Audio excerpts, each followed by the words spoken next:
Welcome to tonight's broadcast between the Winslow Bulldogs and our own Holbrook Roadrunners as we get ready to take on the Battle of I-40. This has long been a rivalry here. Holbrook and Winslow only 30 miles apart, separated here right on I-40. This year's a little bit different because we actually are in different conferences as a matchup. So Winslow still remains in the 3A East, so against those traditional powerhouses like Snowflake and Round Valley and Blue Ridge. Holbrook this year moving to the 2A region, and so we're being in different regions. It's going to change the matchup in a couple ways just because we don't play the same teams all year. But on the field for the players, they don't care what conference you're in. When you're playing your rival Bulldogs, they're going to bring everything they have to the fight tonight. We have our captains out right now getting ready for the coin toss. And the captains for the Holbrook Roadrunners tonight are number 12. And darn it if we don't have number 12 on our list. Maybe that's number 12. We said it a million times last week, and I apologize. But these jersey numbers are one of the hardest things to read. But that's number 13. Makes way more sense. Izzy Ramos, a name we called multiple times last week, is one of our captains. Also number 10, Marcus Oberreiter. Number 59, Mauricio Baca, and number 60, Caden Tom, the captains for the Roadrunners tonight. Looks like on the Bulldog side of the field, there's going to be number 25, Greg Thomas, number 3, Jace Lyons, number 32, Chris Ariano, and a number I didn't quite catch yet. Number 11. Number 11, there you go, Ty Despain. Number 11 makes me think of our very own Larry Fitzgerald if you're a Cardinals fan. We're going to miss seeing that number 11 on the field this year if you're a Cardinals fan. With the NFL kicking off tonight as well. We got NFL football happening at home, but you're tuning in with us here where you should be with the Holbrook Roadrunners, not watching that Cowboys-Buccaneers game, right? We're live with us tonight. That's right. We've got 35 live right now. Send out the link to your friends, your family, others that need to support. It just helps. It helps the kids. It helps them know that they're reaching their family. It helps them perform better. Whether you're a Winslow Bulldog or a Holbrook Roadrunner, send this link out. Have them watch. With that said, we would like to welcome any Winslow Bulldog fans we may have watching with us tonight. We do have quite the contingency following the Bulldogs as the stands on the visiting side have a pretty good number over there to match this Holbrook sideline. Holbrook does have a few more stands in there being the home team, but Winslow, not being too far away, did travel well tonight. To start off the game, Winslow is going to kick off. They'll be kicking off to the Roadrunners. The Roadrunners will line up on the west side of the field. So the Winslow Bulldogs getting ready to kick off to the east, kick off from the east to the west. Let's see what we can get started here. We get our first 12 minutes underway here in the first quarter of Roadrunner football tonight. And I just wanted to acknowledge David's question on YouTube. Hey, we apologize. The music and that microphone, I don't think is piped into this. So we apologize. That's just mine and Kyle's mics. Anyway, we are off with a kickoff down to the 20-yard line. And there's the cannon. Daniel Montijo on the outside, finally taken down at the 38-yard line. Great return by Daniel Montijo to start off. Hope we're going to get great starting field position as it looks like the refs are going to go ahead and mark that ball right about the 39-yard line. So you couldn't ask for a much better starting position for the Cardinals to start this contest tonight. The Cardinals, huh? Cardinals, NFL on the brain, yeah. Apparently. It's because I saw that the Roadrunner, that big bird standing in front of us right here. Tonight, Steven and I, we're outside the booth. We get to sit with the crowd. It's a whole new atmosphere, and I got to be honest, I kind of like it. Feel part of the crowd out here, a little more of that Friday night football's atmosphere. That's right. I agree with you on that one. This feels great. First and 10 for the Roadrunners. Snap. It's going to be a quick handoff to Daniel Montijo. He tries to get to the left side. Going to be brought down after a short gain. Hopefully we can get Daniel Montijo going early and often tonight. He has definitely been a leading rusher for the Roadrunners as this is our third game into the season. Daniel Montijo, he's starting off, he had 17 carries for 128 yards. That's an average of 7.5 yards per carry. Really looking for him to step out quick and strong on these plays. Looks like one of the downsides of being outside might be that wind. I can hear quite a bit of wind in our microphones. We apologize for that. Keeper up the middle, room to run.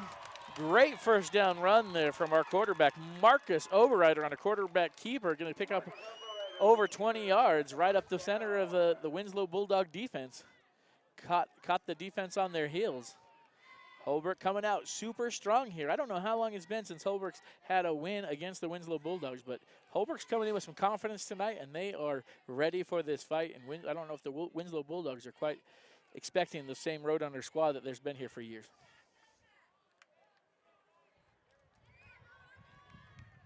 Two wide receivers on the far side of the field, one here on the numbers on the near side of the field. Going to be a handoff once again up the middle. Power drive right there. Number 12 on the carry, or 13, excuse me. I keep thinking that's the number 12. Izzy Ramos on the carry. He's a bulldozer, right? When you go to bulldoze right through that line, he picks up about 3 yards on the carry. Going to bring up second, and I'd call it a 7. They say 8 on the board, but I'm going to call it a 2nd and 7.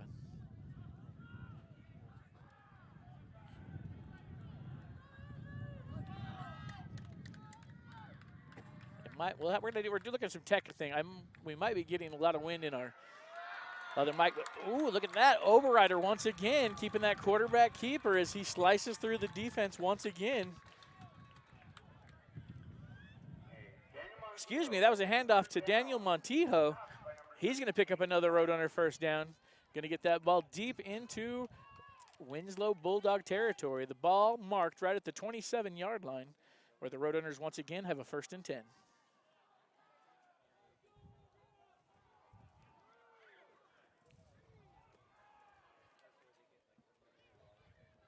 All right, coming to the line of scrimmage.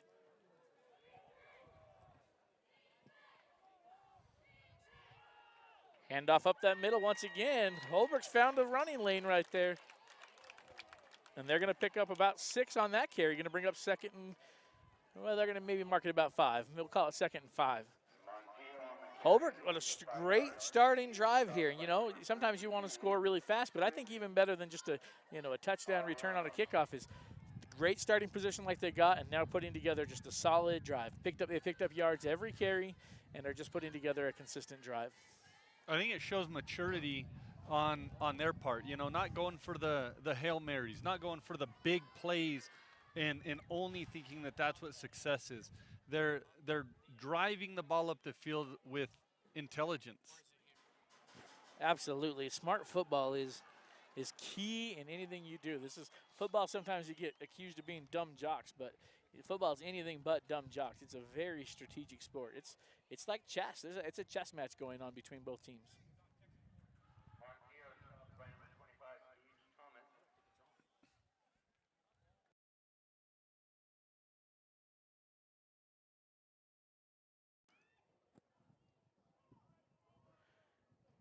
We apologize. We are trying to figure out how to get some of that wind out of your ears. I'm sure it's a little bit annoying to hear so much wind going through there. Again, if we moved outside the booth, some technical difficulties, some unexpected things. And one guarantee in Holbrook, though, is the wind, right? We should have predicted that. All right, this big 3rd down for the Roadrunners. Then Oberreiter's going to keep it once again right up the middle. He gets a good push.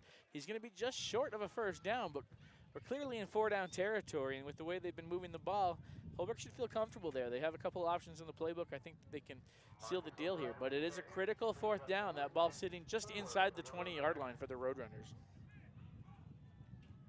Let's go Holbrook. I love that comment right here on our YouTube feed. And go Holbrook. We know some of our fans are watching tonight. Thanks for tuning in. We agree. Go Holbrook. Go Roadrunners. Go Big Red. It's been a while since we've cheered that around here.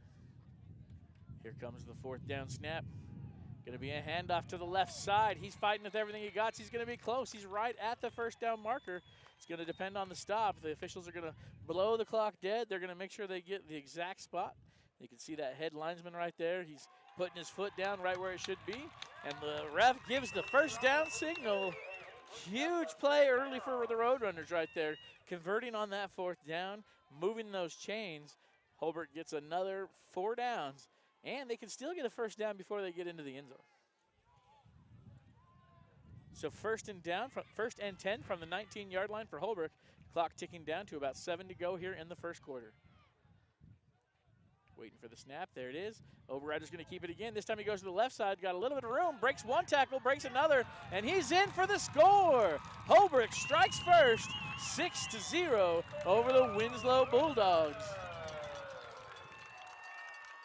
The Holbrook Roadrunners are showing a lot of depth in their ability to run the ball. They've got Daniel Montijo that drove the ball down the field for him. Marcus Obrider is a quarterback with 133 yards of rushing, and Daniel Montijo is a running back. He was at 128. So and then you have Izzy Ramos. Our bowling ball right there. He's huge. And last week he struggled a little bit with cramps.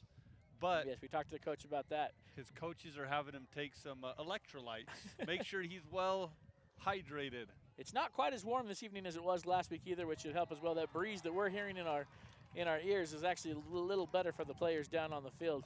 Izzy Ramos is going to miss on the extra point attempt, so the score will remain 6-0. Holbrook leading, 6:51 to go here in the first quarter. I feel like right now we need to do like an ad read. So thanks to such and such sponsor for that touch, but we got to get some sponsors to go here on our broadcast. Yeah, we can fly your banner across the screen somehow. Yeah, I'm sure we can I know how to do this that. out. We know how to do that here. Romo's, who else is in town? El Rancho, some burritos. Food. We got to get beyond Mexican food restaurants, right? There's that new Chinese food buffet that opened up Actually, as well. I think it's closed down again. Oh, I apologize. I apologize. I didn't know. Hey, we've got Tractor Supply though. We've got I think everybody goes to Tractor Supply small these days. businesses, Small businesses. The Route 66 bungalow. Absolutely, yeah, absolutely. Airbnbs in town and whatnot. So if you're interested in being a sponsor, come talk to the school. I'm sure we can work something out. Get some shout outs here. But we've always had great community support, whether you're a sponsor, a paid sponsor or not. Our community here has always been exceptional at supporting these Roadrunners. And as they showed you a quick look at the crowd right there, you can see the Roadrunners are on their feet cheering that fight song after that Roadrunner touchdown. Izzy Ramos on the kick, gets a nice little hop, going to be picked up just inside the 30. Winslow's going to get a good return and brought down just past the 40-yard line. So great tackle there for the Roadrunners. It looked like there was Caleb Trujillo leading the charge on that tackle. So Brian Larson was the return man for the Winslow Bulldogs. He does a great job kind of setting the Bulldogs up in similar territory to where the Roadrunners started that first drive for them. They're going to start 1st and 10 from their own 44-yard line. So Jace Lyons, I believe, is the quarterback that will be starting here for the Winslow Bulldogs. He's also coming off of a strong start to their season. They've only had one game so far this season, but they did get the win. So Winslow and Holbrook both coming in undefeated tonight. Only one will walk away undefeated at the end of the night. So we're looking forward to a fun contest to see who that will be. Met in the backfield, number 32, trying to run it for the Winslow Bulldogs, but he's able to bounce off a couple tacklers, gets to the corner, makes a couple more miss. He is a fighting and a scrappy young man, gets all the way up near the first down territory, but the umpire back here has his flag right about the line of scrimmage, calling for him to come back. It's in the area of holding. We'll wait for the official call, but that's exactly what the white hat let us know. So holding against Winslow was a great run for number 32 there, Chris Ariano, and but that will be negated. It'll be a 10-yard penalty right there from the flag, and it'll be a first down. It'll remain first down, 1st and 20 for the Bulldogs. That was another great thing. Sometimes you forget about it when you don't see it, but Holbrook, they marched down the field penalty-free on that first drive. Absolutely, it shows composure. They're comfortable with their team. They're comfortable with their each other. The coach is calling the right plays that suit his players. We talk about the players adjusting to a coach, but I'm looking at this thinking that the coach is also adjusting to the strengths and weaknesses of his players as well. Absolutely. So here we go, 1st and 20 for the Winslow Bulldogs. They'll still trying to get this drive started. There's the handoff again. Same man, Ariano. He's going to run over one of the Holbrook defenders. Ball comes loose for just a second, but it looks like their number 5, Micah Johnson, is able to recover it for the Winslow Bulldogs.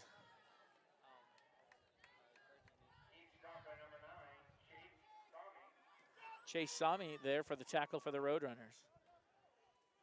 Going to be 2nd and 10. So basically the Winslow Bulldogs will get back that 10 yards they lost on that holding call.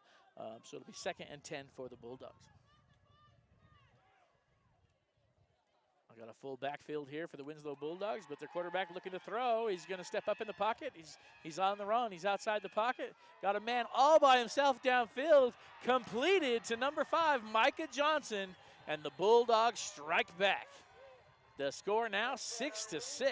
Somehow number 5, Micah Johnson, got free back there. Not a soul saw him. I don't think anybody in the crowd even knew he was back there. But his quarterback, number 3, Jace Lyons, was able to spot him and deliver the ball. It wasn't the best thrown pass, but when there's nobody on you, he was able to adjust to it just like he needed.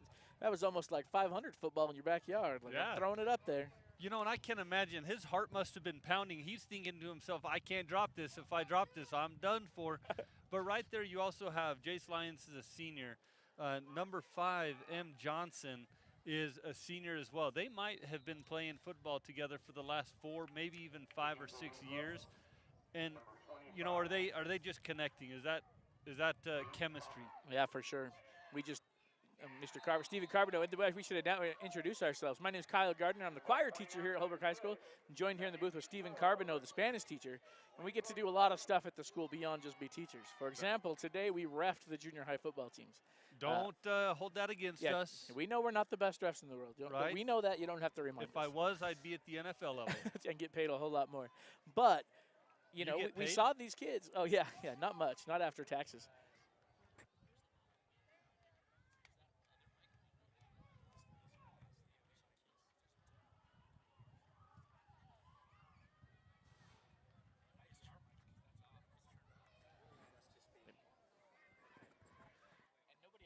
Hey, fans out there, let us know if there is a lot of wind and feedback or if it's just very faint.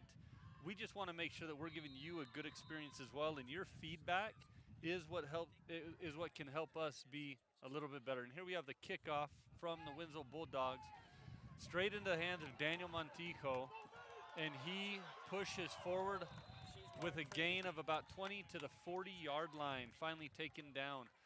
And now we have the Holbrook Roadrunners offense on the field, ready to take another charge, ready to drive that ball forward, similar to what they've done before.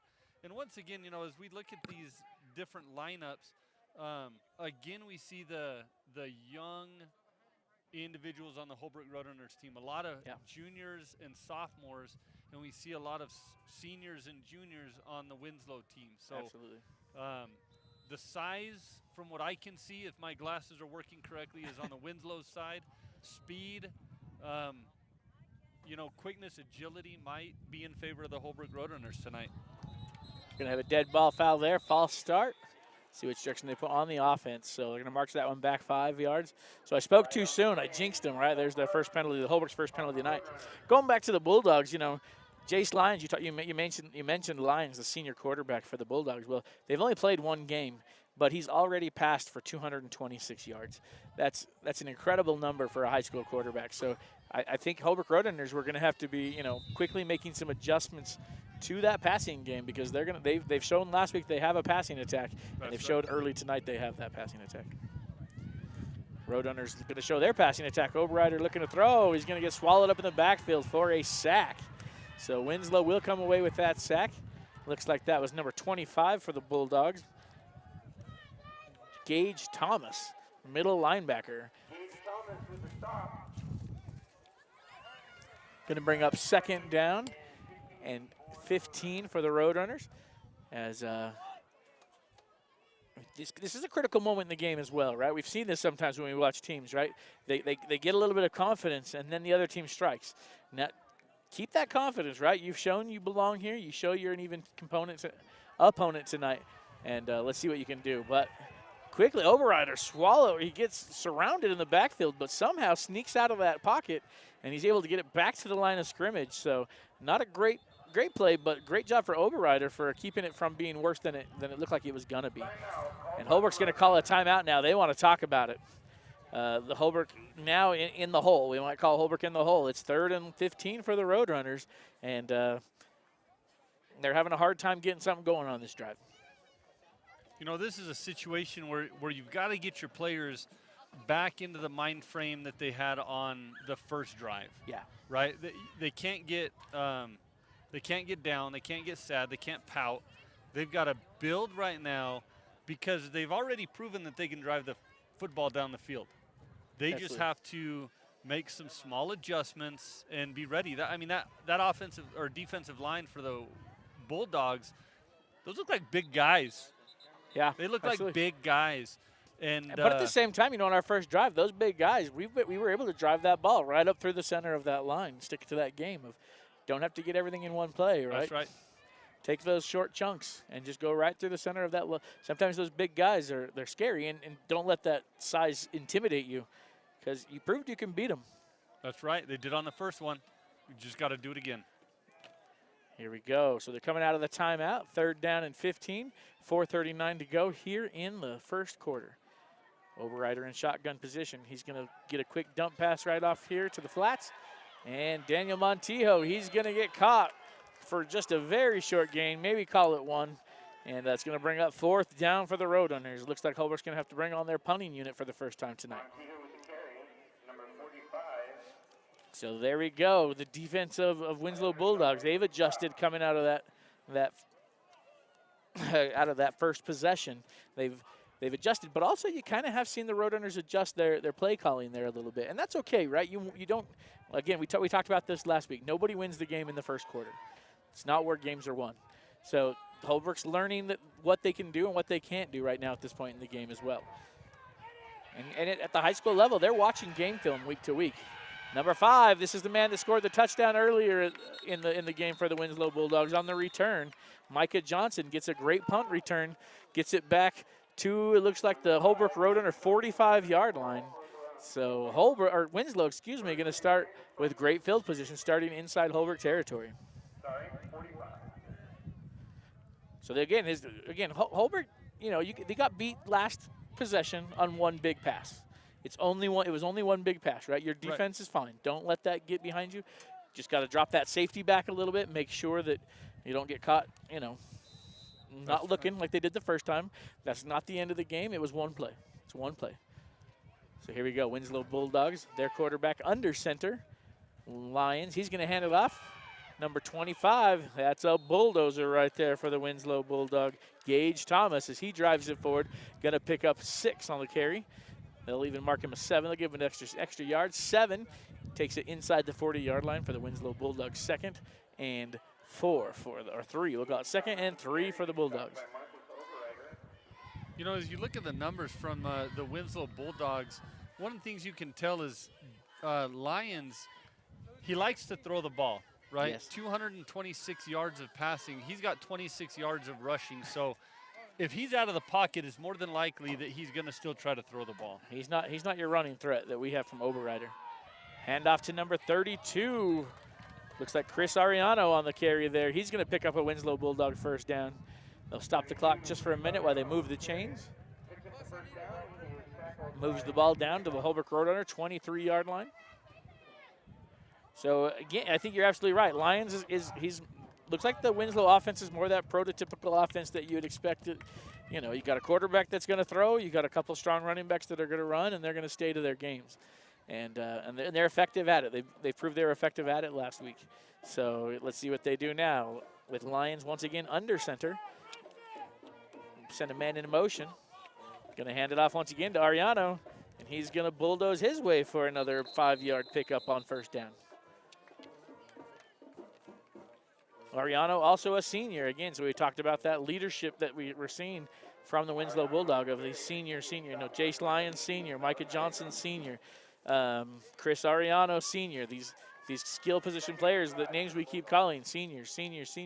So Holbrook, we got some younger players against them. They're getting some great playing experience playing against these big Holbrook Road, big opponents. And Holbrook is a building program, right? So these are younger players, but we've got some younger players behind them that are going to be able to follow in their footsteps. They're laying down a great roadmap for these next set of Roadrunners as well. Great job by the Roadrunners there. They're going to tie up Brian Larson in the backfield, drop him for no gain, and there is a flag on the play. Number 7, Noah Padilla with the stop. Noah Padilla for the tackle for the Roadrunners. Looks like the officials are going to get together and talk about it for a second. There's the call. Holding on the Winslow Bulldogs. Holbrook's going to take it. They're going to go ahead and accept the penalty, so march it back 10 yards. It will remain a second down, but we 2nd and 15 instead of 2nd and 5. I can't help but notice, just because my hamstrings are tight as well, that referee was limping a little bit. Hopefully he's okay. I feel it. I'm right there with you, my friend. Yeah, Steven's been reffing games and playing his own version of football and flag football, right? That's right. I'm the oldest one on the field, and pulling 2 hamstrings in 1 game is proof. They're going to give you an award, the Old Man Award, at the end of the season. I'll take it, whatever award I can get. Or the Surprisingly Fast Award, right? For an old man. For an old man, that's the key. Here we go. So the Bulldogs come out looking at 2nd and 15. This time Lyons is going to be in the shotgun position. He's going to keep it to himself. A little draw play. Swinging that ball around. Might want to put that ball away. He is going to be tackled. He's going to get back almost what they lost on the penalty, but he is going to be brought down short of the first down. 3rd down now. Going to be looking at about 3rd and 7 for the Bulldogs. That was definitely looked like a draw play. It was a run play from the beginning. So he's in shotgun formation. He drops back a couple steps, pretends to throw, and then he just turns upfield and goes. The problem is you usually say tucks and runs upfield. He failed to tuck the ball away. You got to be careful, because it doesn't take much with you running with the ball like that for that thing to pop loose and have a fumble on your hands. And it goes bad really quickly. Really? Your coach is not happy. Lyons going to roll out to the far side of the field. Roadrunners in chase. He's going to heave it. Good throw. He's got a good arm on the run, able to get that, 30 yards downfield, but he's going to overthrow his intended receiver. Looks like he was looking for number 8 on the pass. It was Brian Larson again, but no good. And so they're going to bring it back and have a 4th down. So great job for the Roadrunners on a good solid stand. Probably in 4-down territory right here, just inside the 30-yard line. But this is a critical down for the Roadrunners. We need a big stop. And, you get a stop here, and again, now you got your defense some confidence, I mean, Winslow started in great field position. They started on the 45-yard line on this drive, and now you've already got them into a 4th down position. Lyons once again in shotgun formation. He'd been under center most of the night. He's going to roll out to his right again. That seems to be his preferred rollout. This time he's going to be swallowed up. Great job, Roadrunner defense. We need a big sign that's got the D and the fence on it. Defense. Going to be a turnover on downs. Holbrook does exactly what they needed to do. And they'll take over the ball, 1st and 10 from their own 29-yard line. Just under 38 seconds to go here in the first quarter. Score Winslow 7, Holbrook 6. We've got a contest on our hands. Again, I don't know that Winslow expected to come in and find quite a mighty squad here with the Roadrunners tonight. The Roadrunners can hang their head high right now. And again, the game's never won in the first quarter, and they're hanging right in there. Here we go. Overrider takes the snap, hands it off, looking for Montijo to take it up the center. This time he's going to be caught just shy of the line of scrimmage. Call that now 2nd and 11.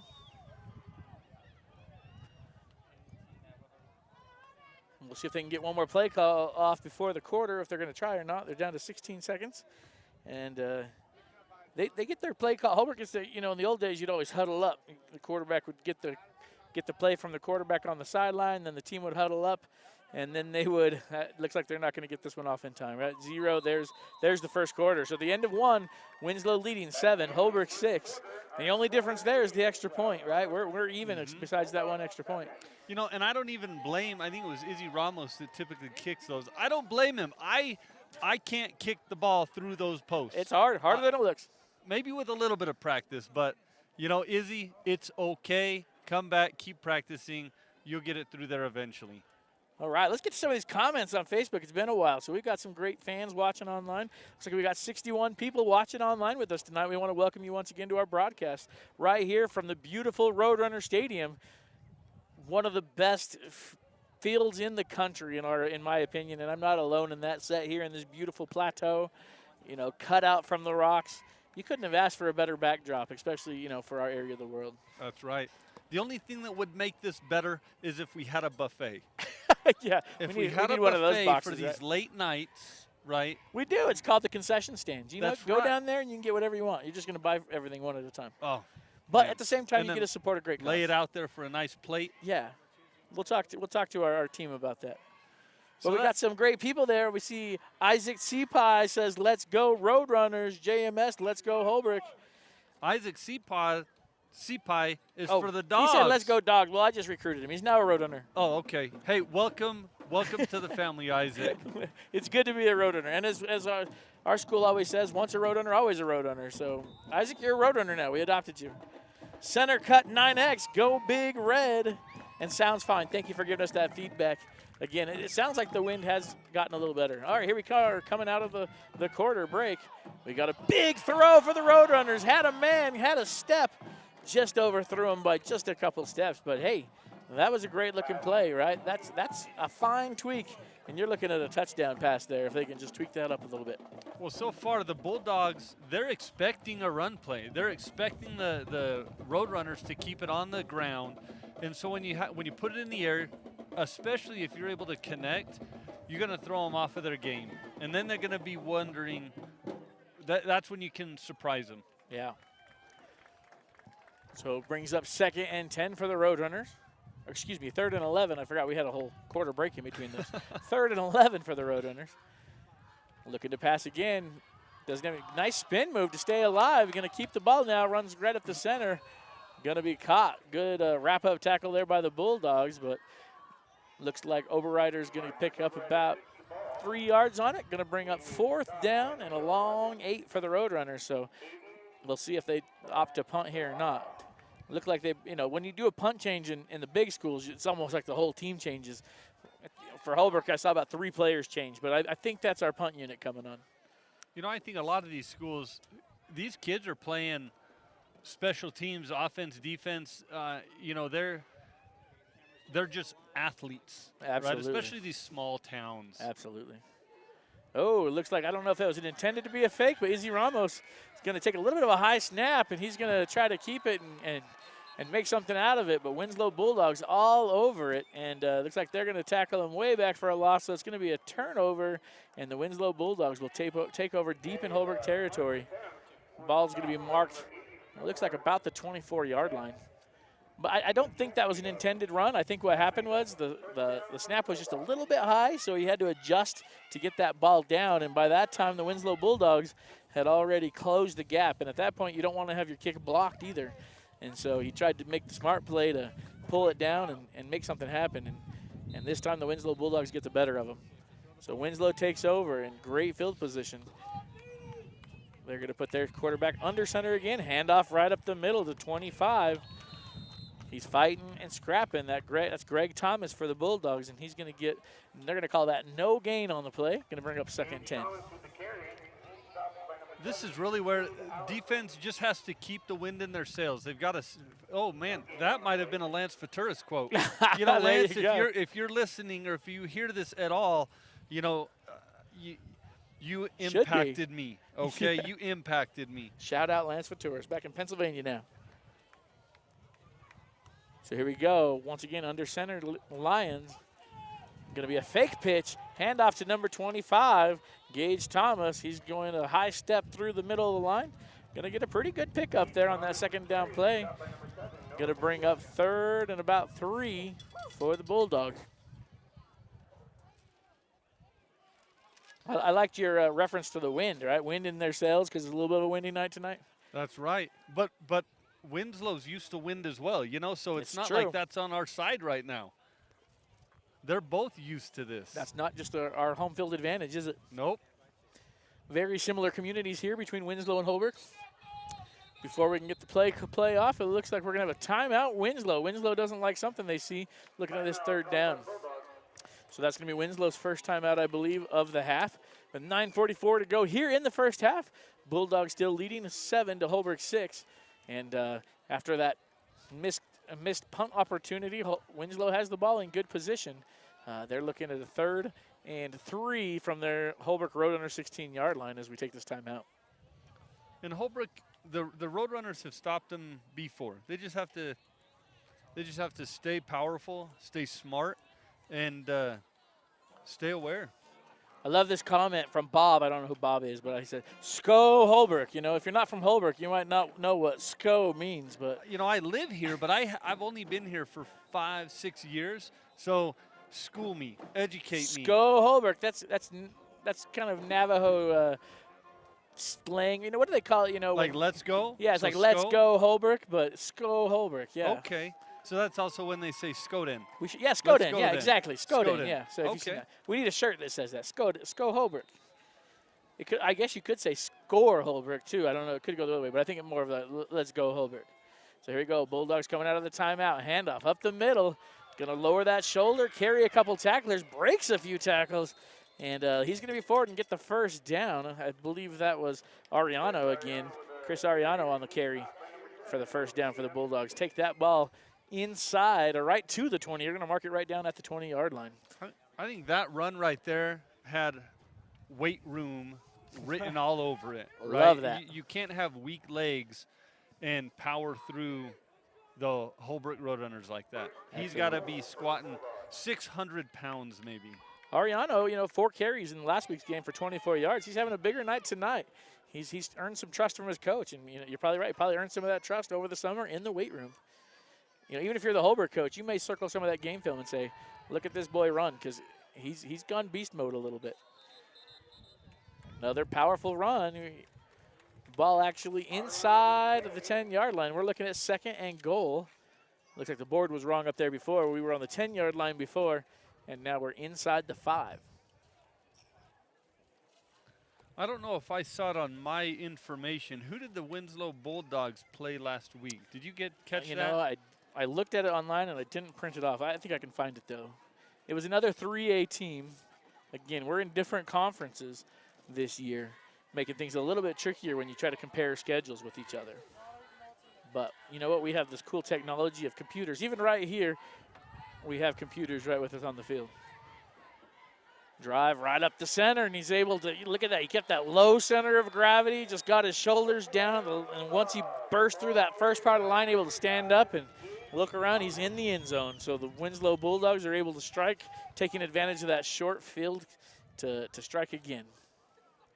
So the Winslow Bulldogs will score a 6 points, and they'll head to the point after try. Looks like they're going to line up once again for a kick on that point after try. They work good on their first attempt.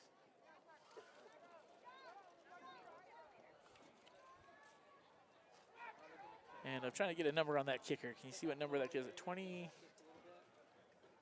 Got to zoom that. 25. It's Gage. Gage Thomas is their kicker as well. We've called his name a few times tonight. Gage is going to get it blocked this time. So in football, that's not a returnable thing, though. So even though they blocked it, they're not allowed to scoop that up and return it. Once the ball is kicked, once it touches the kicker's foot, the play is essentially dead, and then you're just waiting to see whether it's in or out. All right, so I've got Winslow's schedule pulled up. So that last week they played Mountain View High School from Kayenta. So it was a reservation school, and they won that one 20-15 against Mountain View High School in Kayenta. And we do have Holbrook's schedule here. So again, Holbrook coming off of 2 wins to start the season.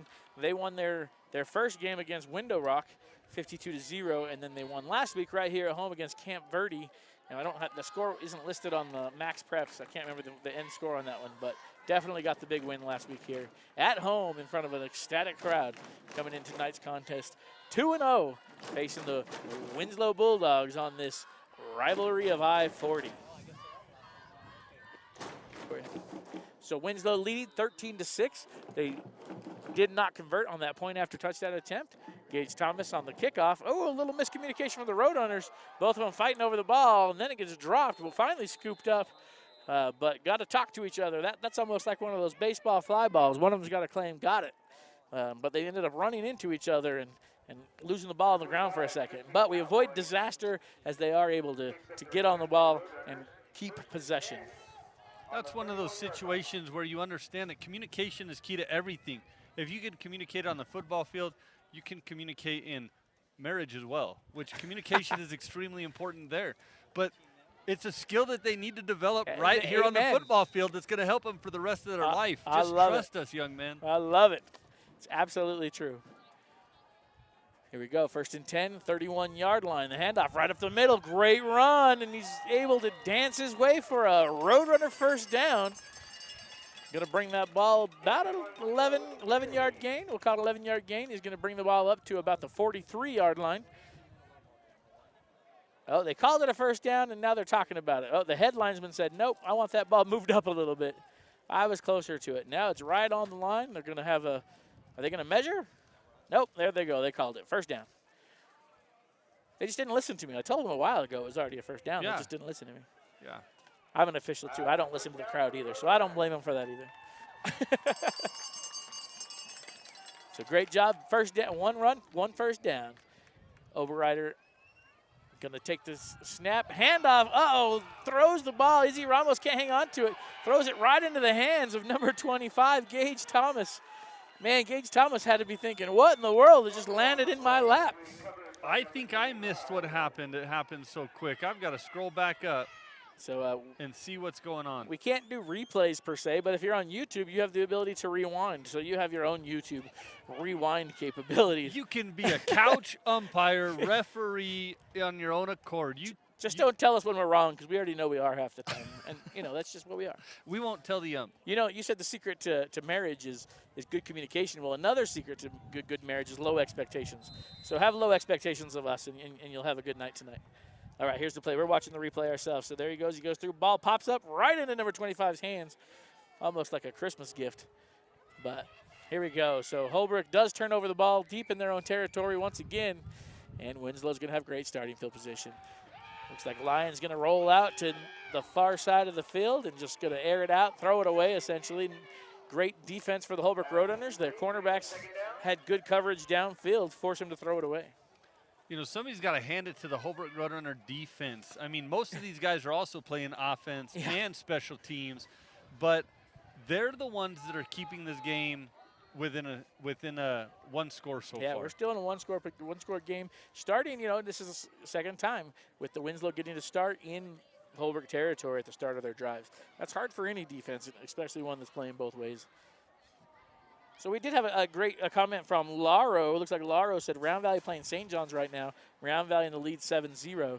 That's important to us because St. John's is in our division. Oh, big run for the Winslow Bulldogs, but a touchdown saving tackle right there about the 3-yard line for the Roadrunners. You know, one thing I want to mention on that play right there, at the end of that play, you saw the Winslow Bulldog gentleman, I believe it was 25. Was it Gage again? That's Gage Thomas. I believe it was. Anyway, he got tackled. He got a good, you know, Daniel had a good tackle on him. That was a wrestler tackle. That was great. Go for the legs, right? But Gage jumped up. He gave Daniel a high five. He's a nice tackle, buddy. Nice tackle. And then they're going to go back at it. They're going to, you know, go head-to-head again. And that's the kind of thing you like to see. You want to play. You want to be aggressive. I love that. And but this you is don't a want to rivalry. get it overboard. Even on a rivalry, they don't hate each other. Right. So here we go. 1st and goal for the Winslow Bulldogs. Man in motion. They're going to hand it off to number 32, Ariano. He bounces to the outside, finds a hole. 2 flags come flying in. He is in for the touchdown. But I have a feeling we're going to have to talk this one through. And a 3rd flag. Oh, no, they just moved their flags. So when you see an official move their flag like that, what they're doing is they're moving it to where the foul happened. Because we call those, you know, from the point of the foul flags that have to be marked off from there. So it's based on where they had to move the flags there, says it's a holding call. It's going to be 10 yards back from there. So sometimes you say Holbrook got away with one, but they didn't get away with one. Like, you're not allowed to hold, right? The reason he got into the end zone was somebody held somebody from making the tackle. That's right. So great job for our officiating crew. We don't say that enough. Great job on our officiating crew being right heads up on that. 2 officials call it. I used to officiate for high school football too. I gave that up so I could be here in the booth announcing these games. But we'd always talk about that. Like, if you both see the same call, both of you throw the flag, it gives us credibility. Absolutely. All right, under center is Lyons once again. Could do that fake pitch back again and hand it to the man through the middle. Great fake. 25, Gage Thomas, just holding tight to that ball, running through. I loved how he ran that ball. He just put both arms wrapped around it. He was not going to fumble that thing, and he's in for the touchdown for the 2nd time. But this time it's going to stand as there are no flags on the play. So Again, Winslow capitalizing on a short field advantage. They're going to go up 19 to Holbrook 6, pending this extra point attempt by the man who ran the touchdown in, number 25, Gage Thomas. He's going to score the touchdown and then try to kick his extra point afterwards. There's the snap. Holder gets it down, and it's up. It's high, and it is good. So Gage Thomas able to connect on his second try tonight. We'll make the score 20 to win Holbrook Roadrunners 6 with 6:47 to go here in the first half. Speaking of halftime, we're hoping to bring you another great halftime show. I've heard tonight, we have our traditional Holbrook hometown performers. We have the marching band going to perform for us at halftime. We've got our cheerleaders going to perform for us at halftime. And I've heard we're going to have a special guest tonight. Somebody from one of the groups from Winslow might be performing for us as well here at halftime tonight. That's a great opportunity. We often think about this football game as the football players, and it's true, right? But we've got the cheerleaders down there. 8 out of 10 of those cheerleaders are in my Spanish class, so I enjoy seeing them out there supporting their team. I still think you need to teach them one of the cheers in Spanish before the season's over. I'll do my best. I'll do my best. I might have to look it up. And there's the kick. This time we fielded cleanly right at the 20-yard line. Montijo, I believe it is. He runs it into the inside, then bounces it here to the outside and got the wheels as he turns it out of bounds. Going to be, we do have a flag, a late flag after the play. We'll have to see who that one's on. He threw it right at the Holbrook bench, but I don't know if one of the Winslow Bulldogs got in there or what. But that's going to be out of bounds just past the 45-yard line. It's going to be a sideline warning against Holbrook. Looks like it's a sideline warning against the Roadrunners. So, when you have those plays that come flying into the sideline right there, you got to keep your team back. If you want to watch something funny, go to YouTube. You're already on YouTube. Wait till our game's over. Then go to YouTube and look up Get Back Coach at the NFL level. There is literally a coach. His job is to walk behind the coach and just hold on to the back of his shirt and keep him from going on the field, to keep him from getting a penalty. And they're pretty funny to watch sometimes. They fight pretty hard to keep those coaches out of trouble. I would need one of those if I was a football coach. The Get Back Coach, yes, or the one being held back? I would need a Get Back coach. Yeah, you would need a Get Back Coach. I'll agree with that. Maybe 2. First and 10 for the Roadrunners. Going to be a handoff to the far side of the field. Going to pick up about 1. We'll call it a 1-yard gain. Daniel Montijo on that carry there. Sorry, go back. We got a little distracted. Round Valley playing St. John's tonight. Round Valley leading 7-0. St. John's is in our division. They're on our 13 now. They're at 13 now. 13-0. Round Valley, they're defending state champions, I believe, if not last year, the year before that. So that's always a great matchup. When that's a rivalry over there, Round Valley and St. John's. They're the close towns that like to compete, just like our Winslow Holbrook competition here. Got a flag in the backfield. Going to be a handoff once again to Montijo. No, excuse me. This time it's to Izzy Ramos. He's going to be brought down for maybe another 1-yard gain, but we do have a flag this time on Holbrook. So we'll wait for the official call. They'll talk to Winslow and see if they want to accept, decline, or I guess that's your only 2 options, accept or decline the penalty. So they're talking to the coach. They go talk to the captain, but then they also all turn to the coach. The captain's like, I don't know. Whatever my coach says. That penalty is going to be declined. I believe it was he never told us what the penalty was, but I'm pretty sure it was a hold. I'm pretty sure it was a hold based on where it was called for sure. So I'll agree with you on that. Probably a hold, but Winslow declines it because it brings up 3rd down for the Roadrunners. So they could have backed him up 10, but it would have been 2nd down again. And so sometimes it's better to take the loss of the down, rather than give them another shot. So that's a testament to their Winslow Bulldogs knowing that Holbrook can strike from pretty far back. Great fake there. They don't have to strike from far back. They can strike from near as well. Great job, Izzy Ramos. He atones for that earlier fumble and gets a great run there on that 3rd down as he takes it across midfield into Winslow Bulldog territory all the way down to the 35-yard line.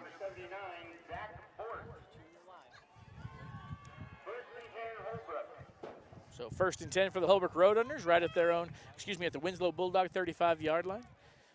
Overrider in the shotgun position once again. Going to hand it off to the backfield to, not sure who that was. There's a new number for the Roadrunners. 20. I thought that was Daniel. Kyle Smith. Kyle Smith on the carry. He's traditionally lines up as a as a wide receiver for the Roadrunners, but this time they put him in the backfield and let him give a try at it. Kyle Smith, known for being fast. Traditionally, your wide receivers, quick players. So sometimes you want to pull one of those wide receivers over there and, instead of throwing the ball, just hand it to him and see if they can use that fast skill set just from the backfield as well. He will pick up about 1 yard, going to bring up 2nd and 9 for the Roadrunner. Izzy Ramos looks like he's lining up in more of a tight end position right now. Izzy Ramos, the one with that big first down carry here. Going to be the pitch out this time. This time to Daniel Montijo. He's got a hole to run through, runs right over one of the Winslow defenders. He's able to hang on. That was a wrestler tackle there for Noah Padilla of the Bulldogs. He got ran over, but he did manage to hold on to the shoestrings and eventually bring Daniel Montijo, but not before he gains a Holbrook Roadrunner first down. That's right, and there was a critical block in that play as we watch it on the quote-unquote replay on YouTube. Coming out here by, I believe it was Kyle again.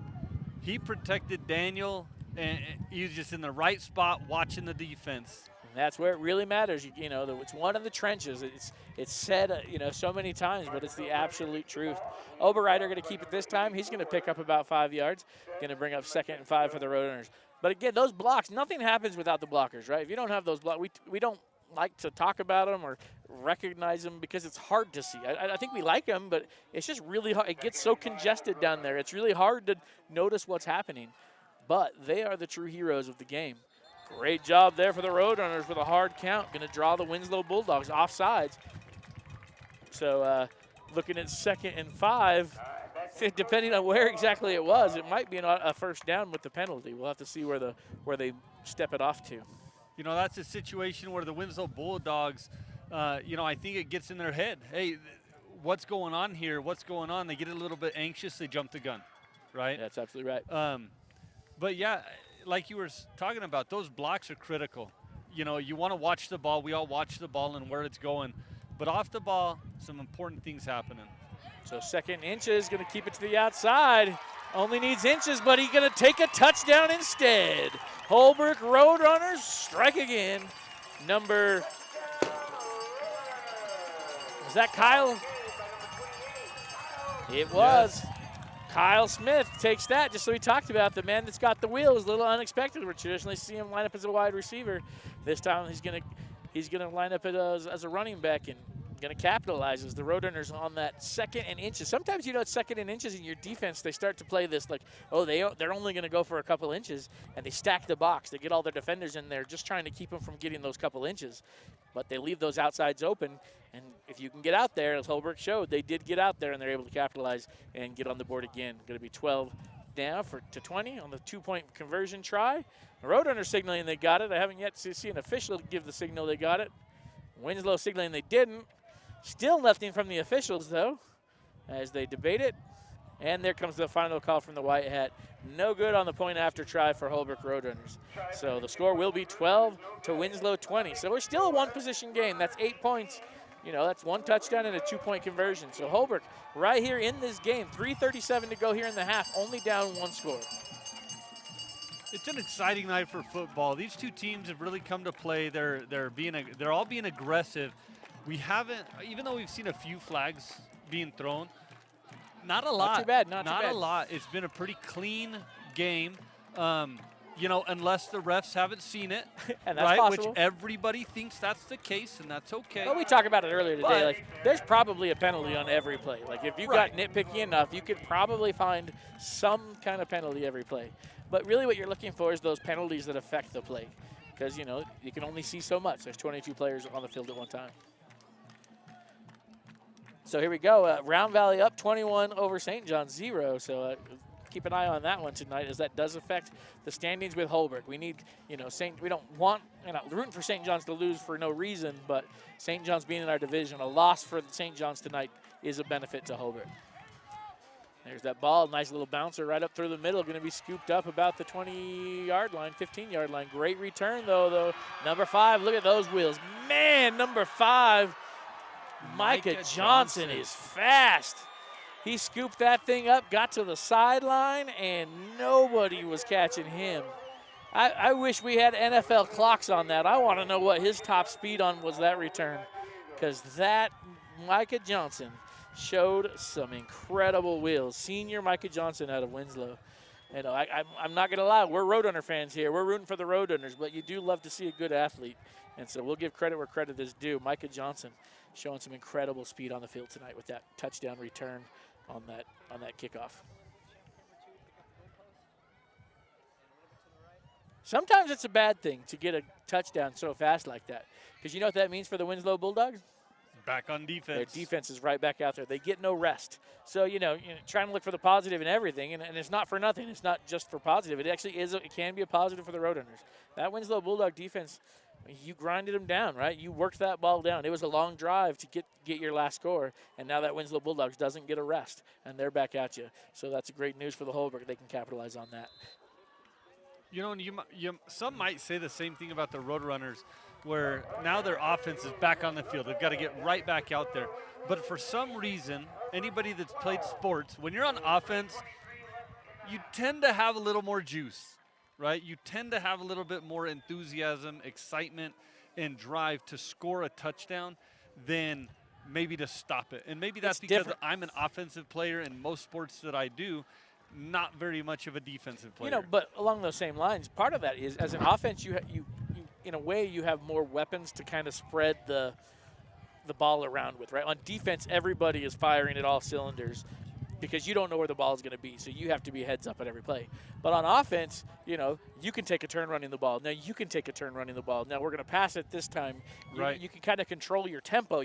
You don't have to hurry every play. If you're getting tired, you can control the tempo and slow it down a little bit.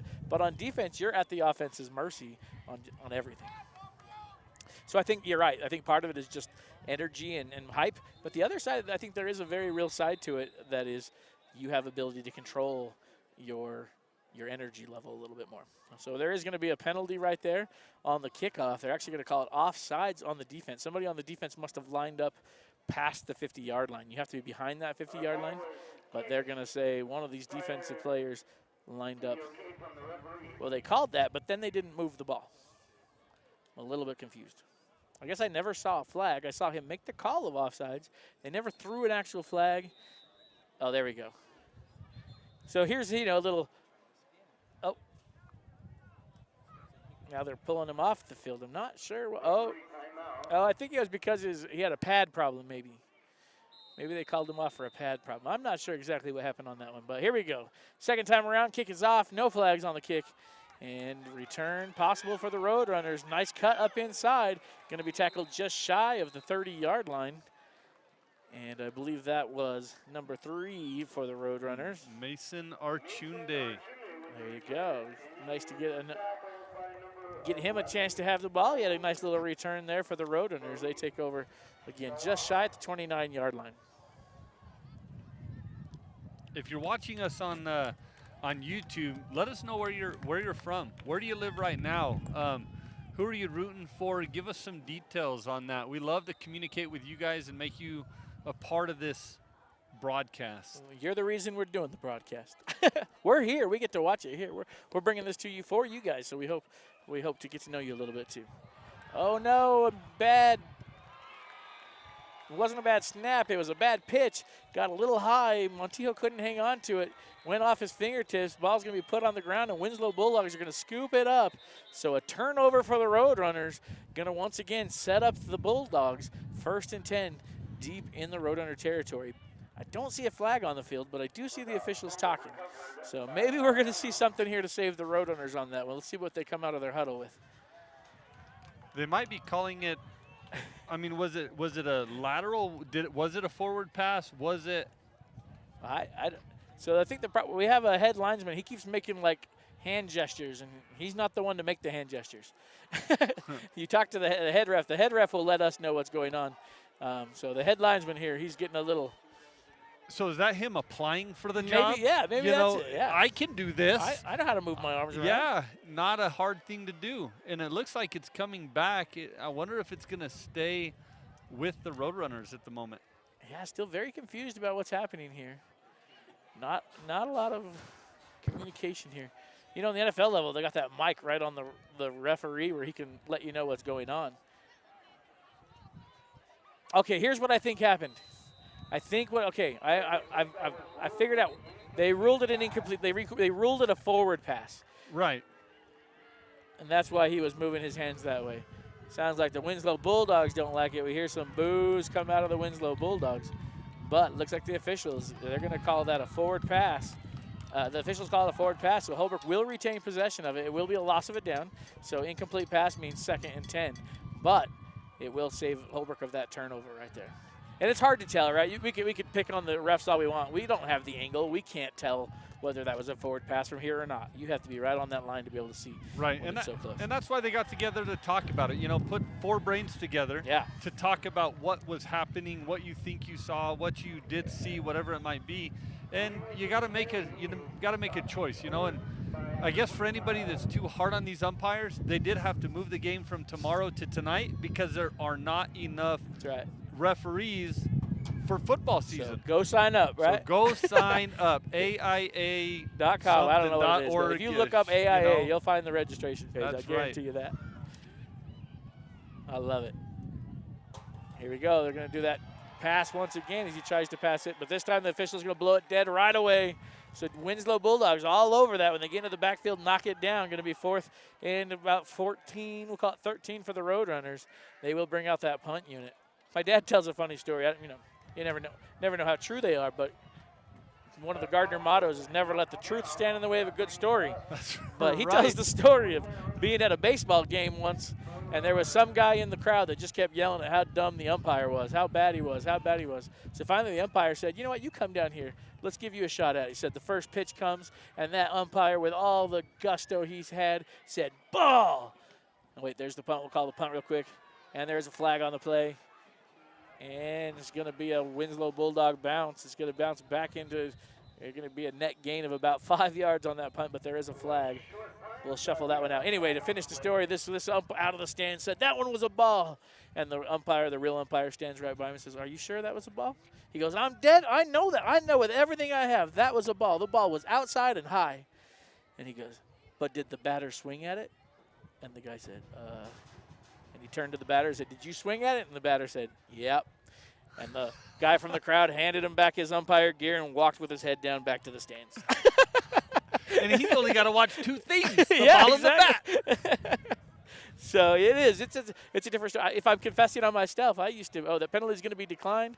It was on the Holbrook Roadrunners, so Winslow will decline it. They'll take over deep in their own territory. So Holbrook does avoid the turnover early, but after the punt, only gaining about 5 yards net gain on that punt. Winslow still takes over in good position to start their drive here with 2 minutes and 24 seconds to go. But yeah, exactly. I used to be a coach for junior high football too, and I'd get so mad at the refs too because you want to blame something when you're not winning. Absolutely, and it can't be me. It's not my fault. It's somebody else's. So I've been there too. I've been the guy that yells at the refs. Now I'm on the other side and I get yelled at, and it's okay too. Here we go. Winslow under center. Lions under center. Quarterback once again going to fake the handoff to the first guy, but the second guy coming the other direction. Takes the handoff. Got some room to run. Number 8 going to be a first down. Brian Larson, running back for the Winslow Bulldogs, picks up a good 20, 25 yards. Takes it inside the red zone for the Bulldogs. They're going to mark that one down at the 15-yard line, 1st and 10. Daniel Montijo there for the Roadrunners on the tackle. Again, 2:16 to go here. Clock ticking away. Winslow looking to strike one more time before half, and Holbrook doing everything they can to keep him out of that end zone before they go into the halftime.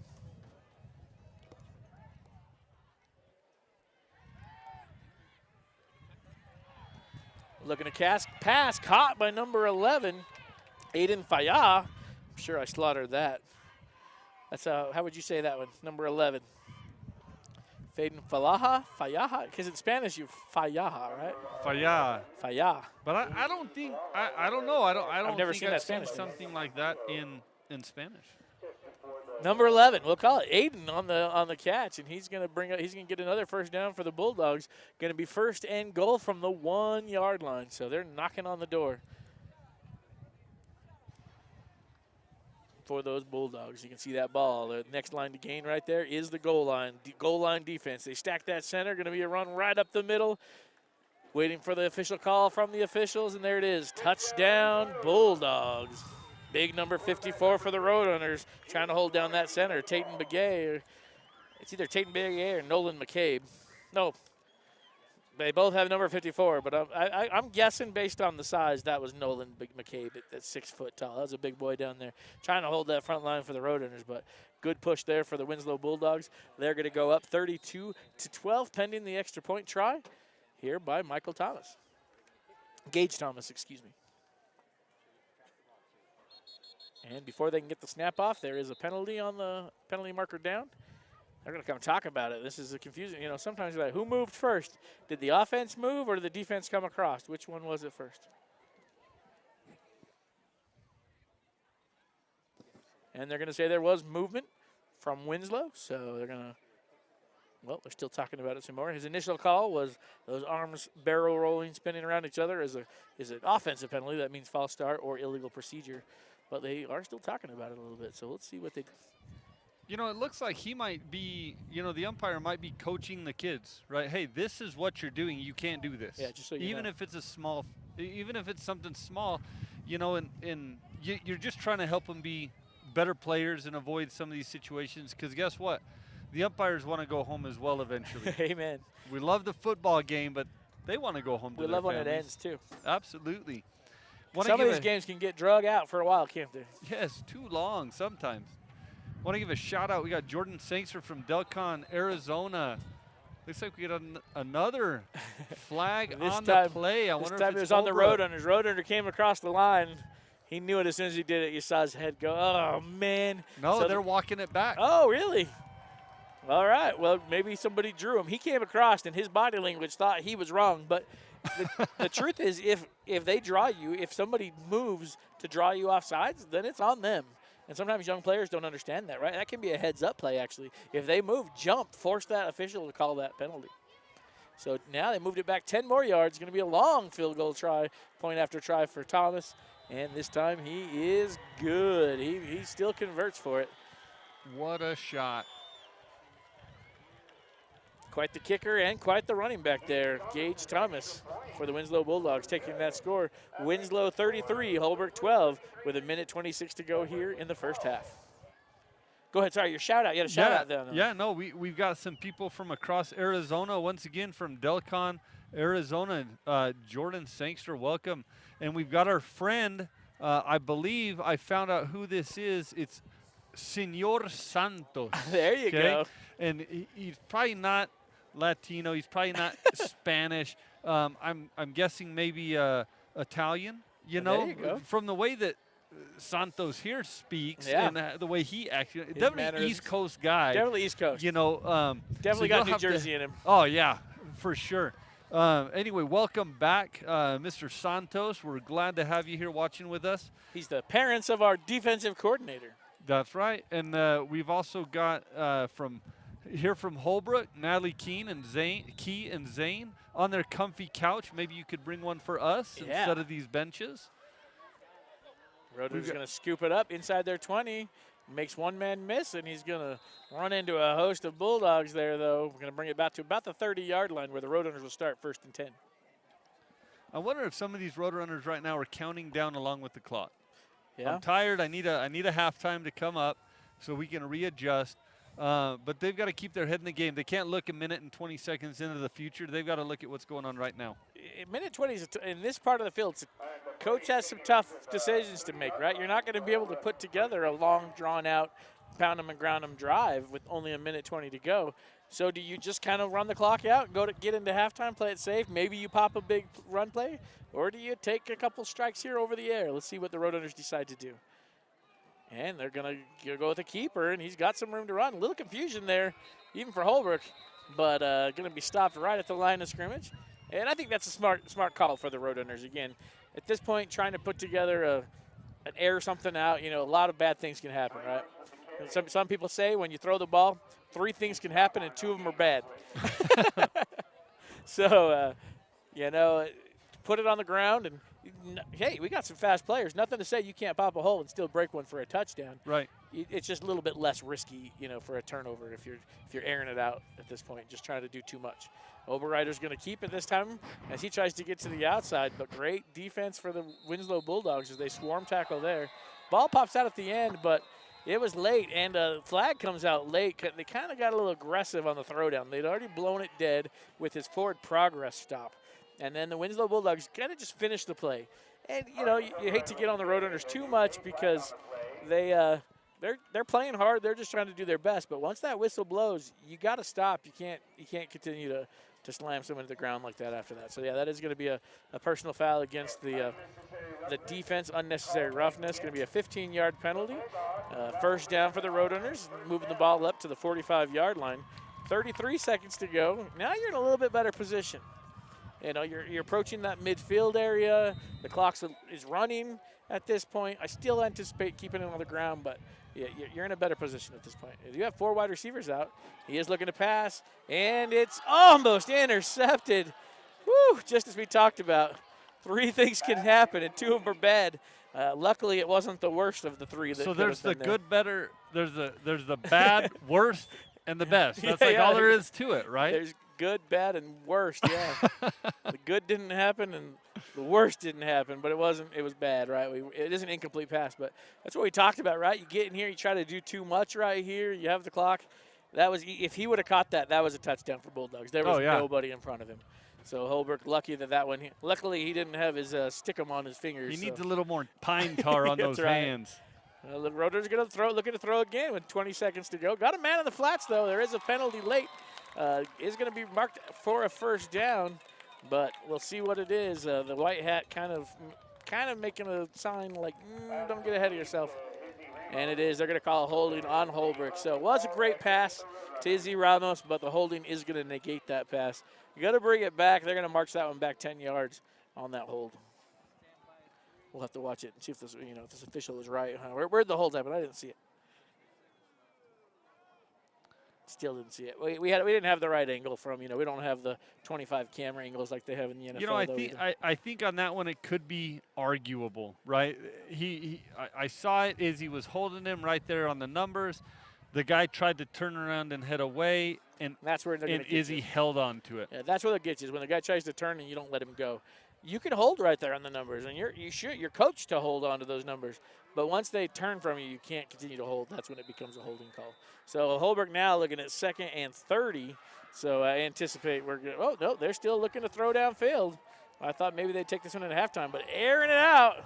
Got some Winslow defenders in better position. Interception for the Bulldogs. Going to be brought down by Keaton Kissenlingbury. Again, Oberreiter just aired that one out. Like, he just put everything he had under it. Problem was there was 2 Winslow Bulldogs there to defend and only 1 Roadrunner. And looks like Keaton Kissenlingbury is going to get the better of it this time. In a way, though, that's a punt. Right, absolutely. Your last punt was a 5-yard punt. That was better than a punt. It was better than a punt return to a touchdown. That's absolutely right. So, you hate to see an interception right there, but it wasn't the worst thing that could have happened. 4 seconds, we expect Winslow to take a knee and take this into halftime based on their formation. They call this the victory formation. It's not victory yet because we're still in the first half, but going to go ahead and take that knee. That will run the clock. We are going to go into halftime with the Winslow Bulldogs leading the I-40 rivalry 33-12. Stay tuned for the halftime, though. We got some great halftime entertainment. The marching band for Holbrook's going to lead off. We've got our Holbrook Roadrunner cheerleaders, and we do have a dance squad from Winslow that's going to perform for us as well. We'll turn up the mic on the field, and we'll come back to you here in about 15 minutes and bring you the second half action.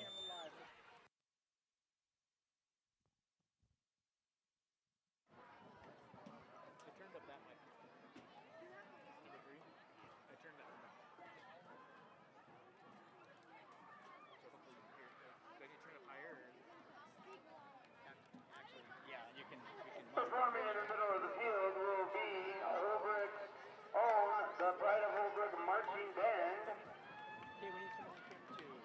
Camera 2 there. Yeah, go ahead and match up the band there. Drum major this year is Sorry, I didn't tell you they were going to do it. Yeah, Parker. go ahead and chase the band. Go ahead and chase the band on that. Yeah. Yeah, you got the drum major, everybody. So pull back a little bit to where you get everybody. There you go. That'll work. So what, they're going to march, they're going to move, so just keep an eye out. It might have to drift back a little bit.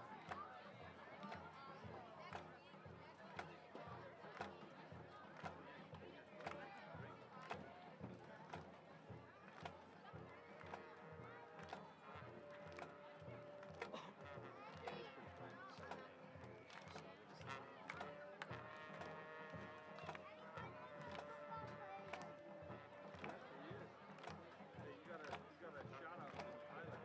So we find them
the headsets. We'll take a break here. We got 7 minutes.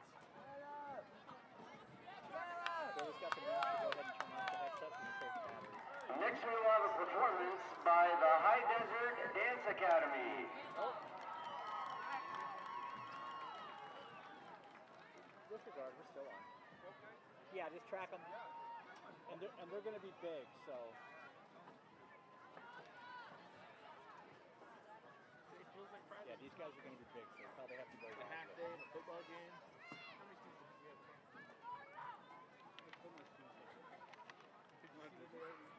32.6 and 7 hours. And first. First hour. You probably won't make it back to first. So what are we doing there tomorrow? They do it every year for homecoming. It's where they do it. Every Why do they do it? They always meet there first and stay out. It's always good. But they didn't book it. Is that for your phone? So video now?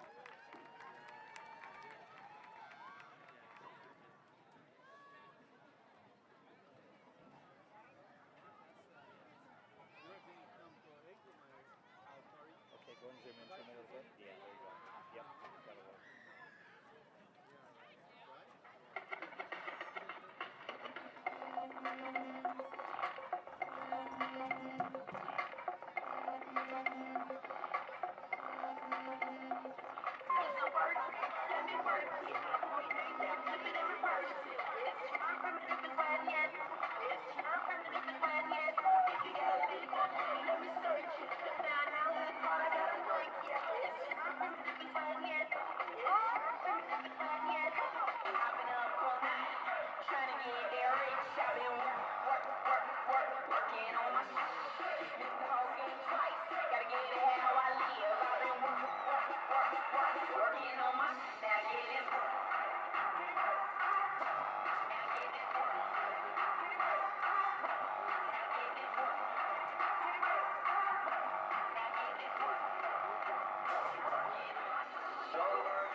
Welcome back to second half action. We're underway as the Holbrook Roadrunners get the opening kickoff off. Off. I'm not sure that's proper grammar, but that's all right because as we're playing football, I don't know what's happening. I would love to announce. I lost what's the happening. ball. The ball is somewhere in that scrum. We're as good of announcers as we are refs. I don't know where the ball went, if I'm being honest. But we do have an update from the Round Valley St. John's game. Round Valley leading 42 to St. John's 14 in the third quarter there. Don Starkey, you got this second half. Go Roadrunners. I'm guessing Don Starkey, some relation to coach, our head coach Starkey here at the Holbrook Roadrunners. Doing a great job, Coach Starkey. We can't give him enough credit turning this program in Holbrook around, coming into this tonight undefeated as we take on one of the powerhouses of the 3A region.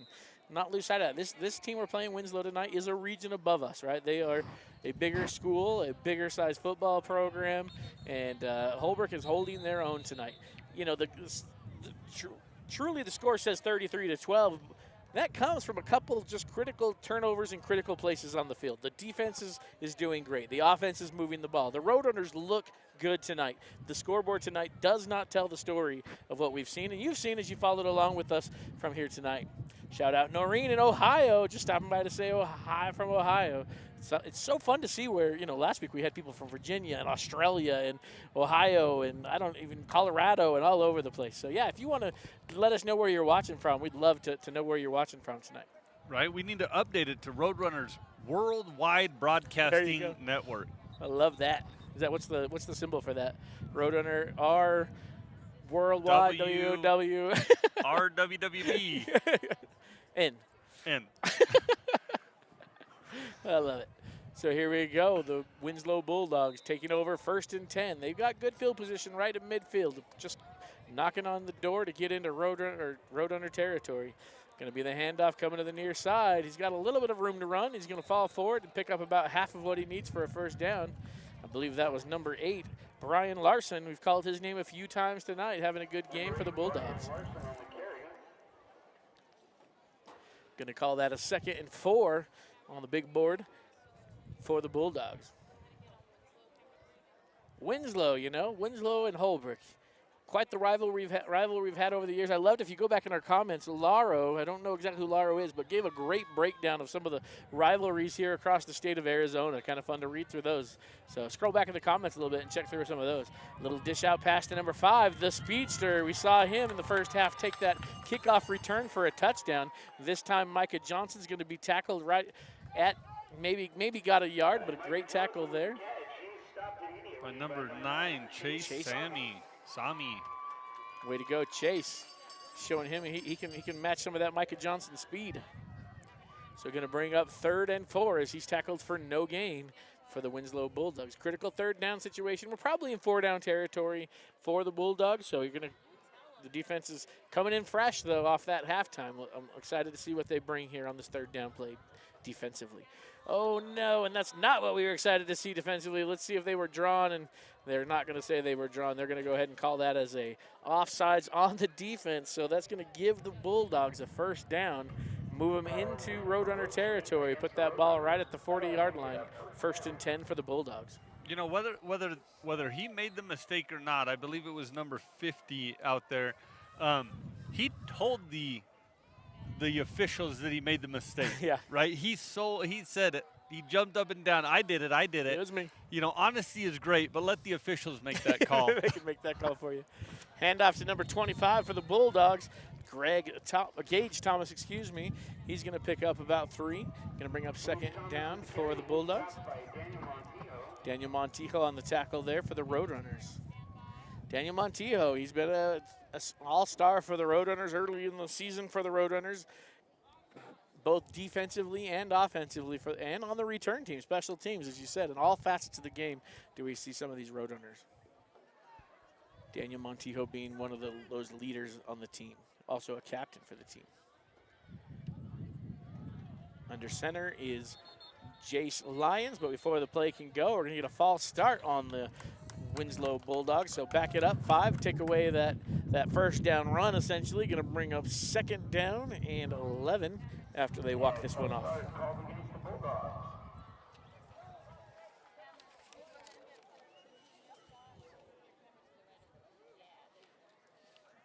Yeah, St. John's is one of the rival schools. St. John's has always been a powerhouse. So they've always given Holbrook fits, even when St. John's has been a two-way school for as long as I've known St. John's. And I've always thought, you know, Holbrook and St. John's are probably much more similar communities than some of these other communities in this area that we've traditionally played about. So I'm excited to be in that conference with St. John's. I'm excited for that game this year as we're going to get to play St. John's in a conference battle, right? Not just because we live close to them, but in the true conference battle. Maybe start to build up some rivalry there with St. John's as the years go on, as we're in this new conference. Going to be an incomplete pass there for the Bulldogs, going to bring up 3rd and 11. So now this is a much more manageable 3rd down.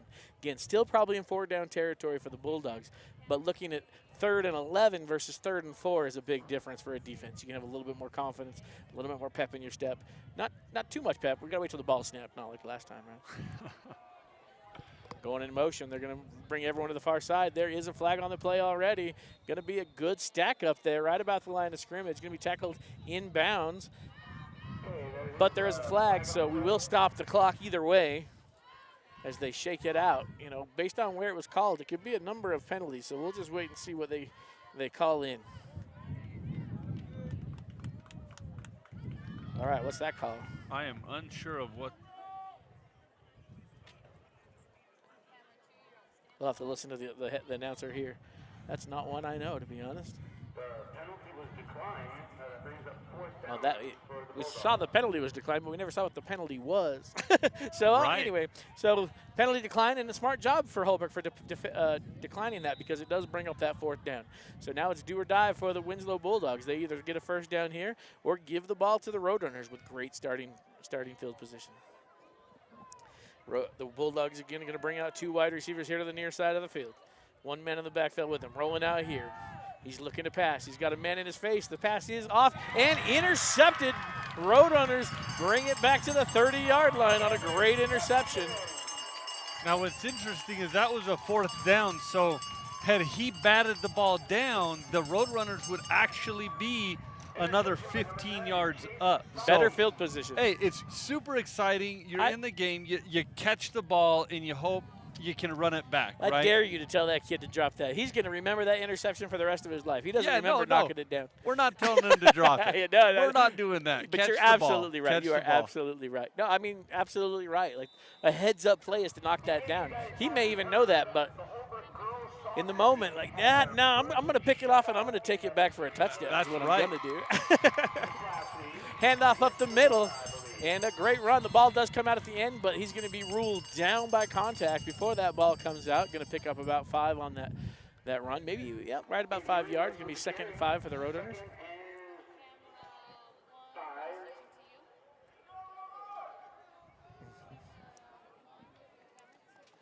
All right, little time coming in. Again, the Roadrunners, you know, we talked about this a little bit earlier, but traditional football is you go huddle up, and one of the players runs in the play, and then you break the huddle.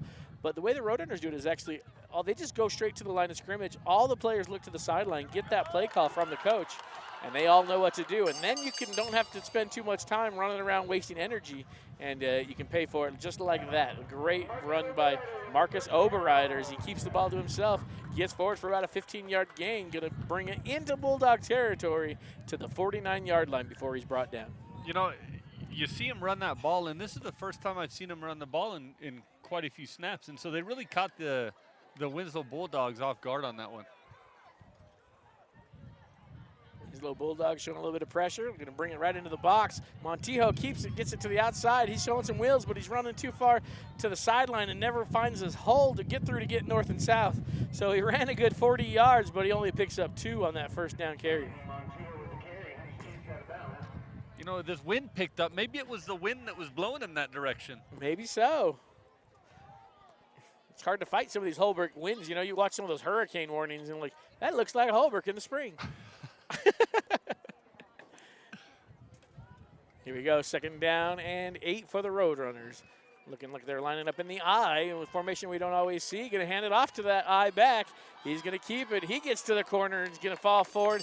Going to get to the 1st down, but we do have a flag here in the backfield. Kind of a late flag. It's probably holding. No. It's like chop Yeah. blocking. Might be a chop block. So again, we'll let them sort it out. They're going to go talk it over. Looks like they were, based on where they marked it, it would be a first down because they did get it across that 40-yard line. The first down marker sitting right on the 40-yard line. They're going to get the first down. They're going to mark it off after the play. So they're going to get, I think it was a chop block because they're marking that one off after the gain. So he got his full run. Then they're marking 15 yards from the end of the run. So great. Not only is it a first down, tack 15 yards onto the end of that.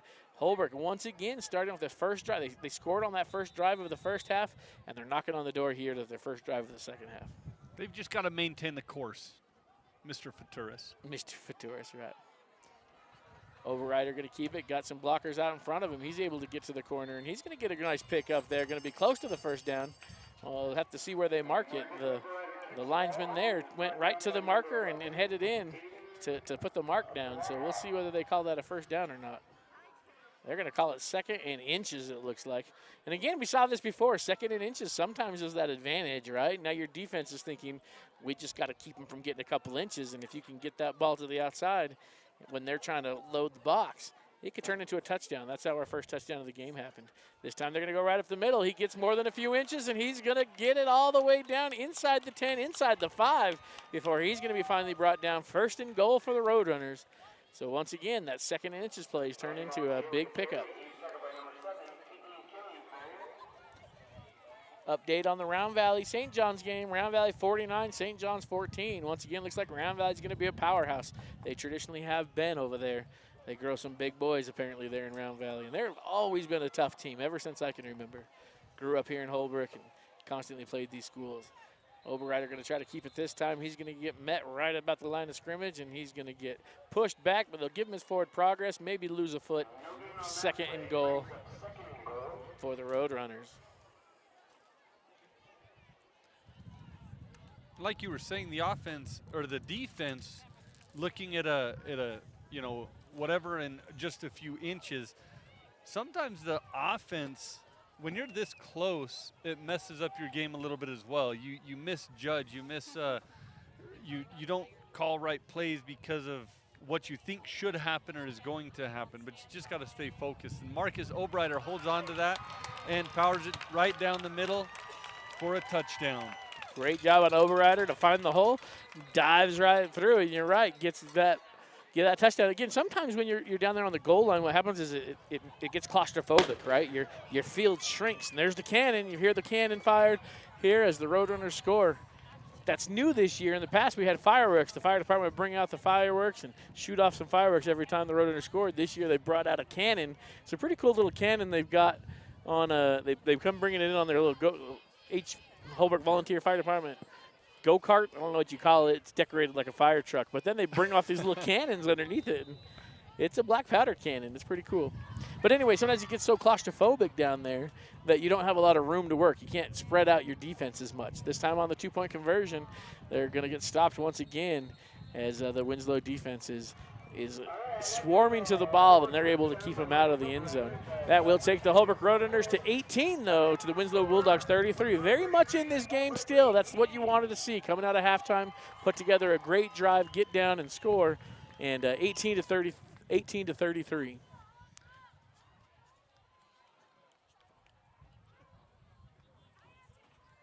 So and after a touchdown, one of the nice things is, too, you get to go to your sidelines before kickoff and talk to your coach once again. And it's always good to just be able to go back, and if you're the coach, you just have a couple little things. You just need to remind your players, settle down, you're doing great, right? That's exactly what we wanted to see, especially when you've got these players that are playing both ways. You know, and when you have these 100-person football teams, when the offense is on the field, you can be working with your defense off the field and vice versa. But when you're playing both ways, you just don't even have much time to coach those players up. Right. They're always on the field working. So those little times in between, change of possessions and kickoffs can be vital time to be able to have some face-to-face coach time. And that's where it's critical for the players to be coachable in the moment, right? To recognize and understand that the coaches know what they're talking about. They can see things from a different perspective. And it might be difficult to follow through with what coach is talking about, but you have to trust what they're saying, and typically things are going to work out better. So that Holbrook wind is going to take its toll on the ball tonight. The ball wouldn't step on the stand, so they're going to put a holder there for the for the Roadrunners. Going to hold that ball on the tee and let him kick it off the tee. Great kick on that kickoff deep. Oh, that should be downed right there. He took it on his knee. There we go. All right, the official on the side. I got nervous. I was like, what are they doing? That's down. Had a little panic attack. It looked like he was going to try to run it back. So what happened was because he caught it on his knee, the ball is down right where he caught it at. So great job for the officials jumping in there, getting that play called dead. And great kick, you know, what could have been a good return because that player went down to a knee, going to pin the Bulldogs. Good. The Roadrunners, this is working out exactly how you want it to work. Get those Bulldogs placed deep into their own territory. And because, again, most of their scores tonight, besides the one, you know, besides the kickoff return and the one where number 5 where Micah Johnson kind of got loose in the backfield all by himself. We didn't know where he came from. Everything else is the defense is held really well beyond those two things. So get him pinned back here and let's put that defense to work. And this is a good position for the Roadrunners. There's the handoff up the middle, and once again, the Roadrunners do exactly what's needed. They're going to drop him, you know, gets about 2 yards, and we'll call it 2nd and 8 for the Bulldogs. You know, and we talk about offense, right? And you've mentioned this before. Give me 3 yards every single play, and we'll take it, right? I'll win every well, game. On defense, all they got to say is less than 3 yards. We got to That's go right. 2 yards. That's right. Don't let them have more than 2 on average on every, and we'll win this football game. And we talked about that a little bit last week, right? Sometimes young players feel like they have to tackle you for a loss every time, and that's just simply not true. You don't have to tackle them for a loss every time. You just got to catch them at the line of scrimmage. Just don't let them get a gain. But the Bulldogs they're going to get a gain. They're going to pick up their 3 or 4 yards. Going to bring up 3rd and short for the Bulldogs. They're going to be looking at about 3rd and 1, maybe a long one with 4:47 to go and counting here in the 3rd quarter. Bulldogs still leading 33-18. Yeah, the one downside for the Roadrunners will be if the Bulldogs are able to put together a slow, monotonous drive, they're going to be able to burn clock. And that's what the Bulldogs need to do. They need to hold on to this lead and burn clock. Right. So Holbrook needs to get a good stop here, get the ball back quick so that they can turn around and put their own drive together. Bulldogs hand off right up the middle, and powering through is number 25, Gage Thomas. Again, he's going to be good for another Bulldog first down. Going to bring up 1st and 10. Going to be marked right at the 30-yard line for the Bulldogs. So still a long field to go, but when you keep the ball on the ground, see when you throw the ball and you have incomplete passes, it stops the clock. Again, that would be to Holbrook's benefit. Bulldogs aren't interested in passing the ball right now. They're going to hang on to that cushion of a lead they got. They're going to hand that ball up the center. They're going to protect the ball, and they're going to burn as much clock as possible. Now watch him throw it to prove me wrong. But here we go. There's the handoff. He comes to the outside. He's got a room to run, though, and he's going to be drugged down. Great tackle, touchdown saving tackle right there. Not sure what this penalty is going to be. Number 8 on the carry for the Bulldogs, Brian Larson. I think the officials are going to talk him out of that penalty. I think what he was saying, yes, exactly. we got a bird's eye view to this. So the linesman wanted to call a horse collar because he did grab him inside the horse collar. And they waved it off. And here I can explain this one to you. As an official, I can explain this one to you. And most people don't understand this. A horse collar tackle has to be pulled forcefully backwards. If you get your hand inside the horse collar but tackle him forward, it's not a penalty. You can tackle somebody like that. The penalty comes when you get your hand inside the horse collar and yank forcefully backwards, because that's when you can cause injuries. So just by getting your hand inside the collar is not a penalty. So great job from the officials getting together there, talking about it, and making the right call. And worked out well for the Roadrunners there. And great job for the Roadrunner defense there. Again, this time stepping up just like they needed to. Catch him just barely in the backfield. Going to be tackled for a 2-yard loss. 2nd and 12 now for the Bulldogs. You know, as you were talking about that, it's important for these football players to be playing as a team. Those umpires are playing as a team as well. You know, the guy, he made a call, he threw the flag, he did the right thing, and then they conversed about it. He learned a new thing and is now able to, he just became a better referee, better judge. Absolutely. We talk about that a lot. That's one thing I love about, being a football official is you throw the flag in the middle of the play, you let the play out. You can always go back and talk about it and go, nope, no flag, and wave it off. The crowd doesn't always like that, don't get me wrong, but as a team, as you called it, you can usually get to the right conclusion, and that's what's most important, getting it right, and that's what they were able to do on that one. And a great job for the Holbrook defense. They're doing exactly what we talked about. they got a little bit of a gain. That's okay. You can get a yard. You can get 2 yards. But now we're looking at 3rd and 9 for the Bulldogs. They got them right where they wanted, right at the 40-yard line. We're now we're just under 2.5 minutes to go here in the 3rd quarter. You're still trailing pretty good, but if you can get a stop here and march it back down to get another touchdown here, we got a game on our hands. We are still very much in this. Number 8 for the Bulldogs, though, Brian Larson, doesn't like my plan, and he goes ahead and busts a big one open. Going to pick up about 22 yards or so. We'll call it 20-yard Looks like run. there's going to be a hold or block in the back, though. There's That's definitely a flag on the play. Not coming back necessarily, but just to the point of the foul. So you hear that? From the point of the foul. From the point of the foul. You hear that cheer come from the Roadrunner sideline as they hear that good news. That one's going to be brought back. And based on where that flag is sitting, it's going to be enough to keep it from being a first down. So we're going to be looking at third and short, hopefully, after they accept this penalty. And that's a weird thing, you know. Sometimes people are like, but wait a second, they get the benefit of the yards gained because they're only going to mark this back from the point where the foul occurred. So whatever it was, whether it was a block in the back or a hold, whatever happened right there, they're going to march it off 10 yards from right there. So here we go. He's going to put that down. So it's going to be a net gain still of like 3 yards. And they get third down still. So while they didn't lose it down and they gained yards, they still didn't get the first down, right? They still didn't get the big 20-yard gain. So it still works out. The foul didn't happen until that point. So the play essentially ended. Up until then. So the play ended at the point of the foul happening. Oh, and we got movement again. It looks like, yeah, they're going to call a false start on the Bulldogs. So that'll march them back. That negates that even 3-yard gain they got on that penalty. And this will put them back behind the sticks. Sometimes that's what we call the the chains, right? The 10-yard chain markers, we call those the sticks. And so behind the sticks now are the Bulldogs looking at a 3rd and 12, back where they started from just a couple plays ago. You know, and right now the momentum is on the Roadrunners defense side. You know, the mistakes and miscommunication, whatever it might be with the Winslow Bulldogs, that's what gives the Roadrunners right now a competitive advantage. So here come the Bulldogs to the line of scrimmage. They're going to pack the box here, you know. Sometimes you'll see them spread the wide receivers way out, but they're going to pack 3 wide receivers really close to the box. We call it a box. Going to bring a man in motion, though, right up the middle. Fake the handoff to him, looking to pass. He's got a man open in the flats, and he dropped it. Oh, you just saw the players on the other side. Just their heads go down, and oh, no. You know, sometimes it was too easy. I think it was a great pass right in his hands. I think he was thinking, okay, what's my next move? And he forgot to do the first move, which was catch the ball. But we've all done that. We've all been playing backyard football. He skipped one step, you know, and if you do that in math, you get the problem wrong. And that's all that happened right there. He skipped a step. And it looks like Winslow going to punt, right? Not a bad idea. You might have called this 4-down territory, but the Roadrunner defense has been awesome. So the Bulldog's going to punt right here. Punts from his 45-yard line. Gets a great Winslow Bulldog bounce as it's going to bounce all the way down to about the 6-yard line. So smart heads-up play by the Bulldogs. Maybe they didn't score, but they are able to flip the field. So Holbrook going to be, we talked about, you know, Winslow starting deep in their own territory.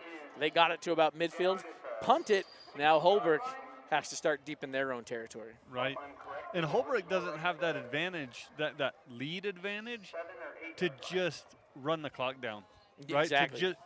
They have to, they've got to play smart football, but they've got to move the ball right now. Their time is against them, and they've got to capitalize. They have to be careful not to try to do too much too quick, because the clock's not completely good. You're absolutely right. They've got to play heads up. They've got to play quick football, but they don't need to try to get it all back in 1 or 2 plays. So let's hope they can stick to those things that work. I mean, sure, don't get me wrong, but that's a dangerous game to try to play when you try to make it all back up at once. And they try the handoff up the middle, and Winslow Bulldogs right there to meet them. They're going to call it a gain of about 2. Going to bring up 2nd and 8 for the Roadrunners. But I actually like that play. I like that. Don't let your players settle down. Don't get too overly, you know, aggressive. I mean, and you can take a strike here. You know, take a strike or 2. You've got some speedsters, right? We saw Kyle Smith earlier with that big touchdown run. He did it out of the backfield. But if you can get him on an out route or a go route, and we've seen Oberreiter, he's got a cannon on him. We've seen him in warm-ups. We saw at the end of the first half how he was able to get that ball, you know, 40 yards downfield in the air. So he's got the cannons to do it. But if you try to force too much, those bad things can happen. And we did see that as well with the interception that happened there as well. All right, this time the handoff, he's going to keep it, and the ball comes loose. And the Winslow Bulldogs land on it in the end zone. Bulldogs score on a Holbrook Roadrunner fumble. So that punt for the Winslow Bulldogs turned out to be an amazing offensive play. You hate to see that for a Roadrunners fan, but as a football fan, as a student of football, again, it just teaches you the importance of a punt isn't always bad. That's right. Punt is not the worst thing you can do on a football field. That punt worked exactly how, the best case scenario there for the Bulldogs. Pinning Holbrook back. One mistake, one just getting that football off by a centimeter, an inch. Doesn't take much for that ball to get loose.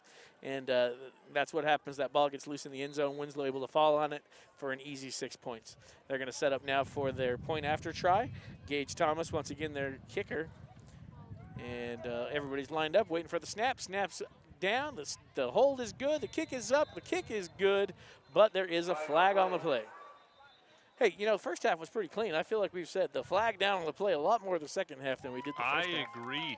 I don't know if it's the excitement of both teams, the aggressiveness, what the coaches told them, hey, pick it up. There might be a sense of if there aren't a few flags, maybe you're not trying hard enough, right? Hey, as a coach, Mistakes I've told my happen. players that. I got to be honest. I've told the player, hey, get called for a holding. I would rather you get called for a holding play than you just letting them go. Absolutely. So as a coach, I've said those words, and you don't want them to hurt anybody, don't get me wrong, but sometimes as a coach, you're like, I just need more effort out of you. And sometimes that effort gets translated into penalties. So that's absolutely a possibility. Looks like that one would be an illegal procedure, false start on the Winslow Bulldogs. They'll back it up 5. Gage Thomas has done this before. They backed it up 10 before, and he made it. This time he's good again. This time only back 5.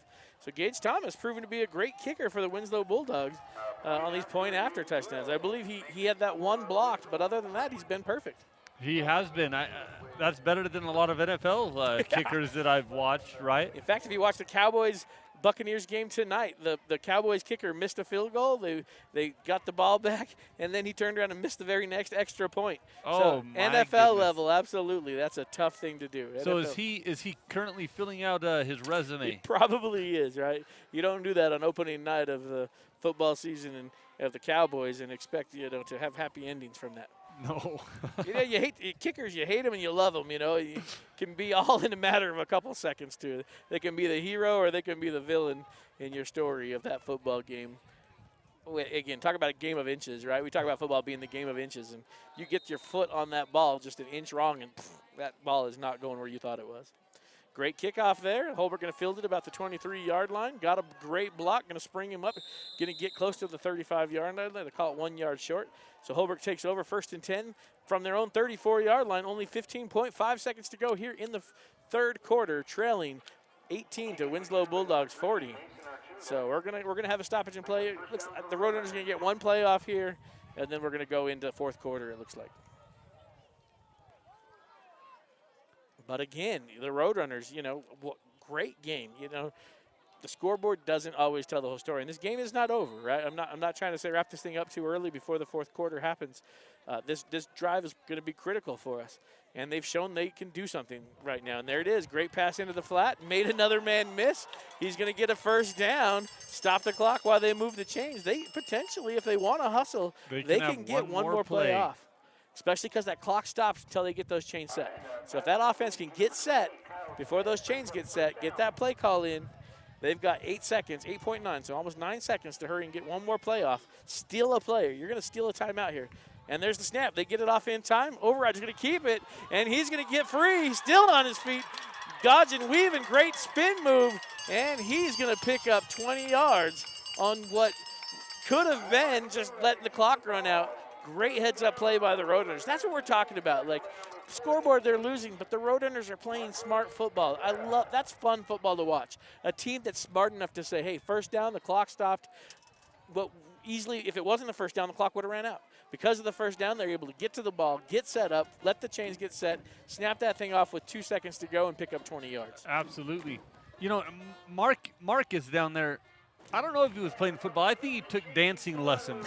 Did you see the foot movement? That doesn't just come from football. He was learning the tango or the cumbia or something. He looked good. It's been long known that the best football players have actually taken ballet lessons. So I know people don't like to hear it, but it's the absolute truth, right? Your best football players have to be agile.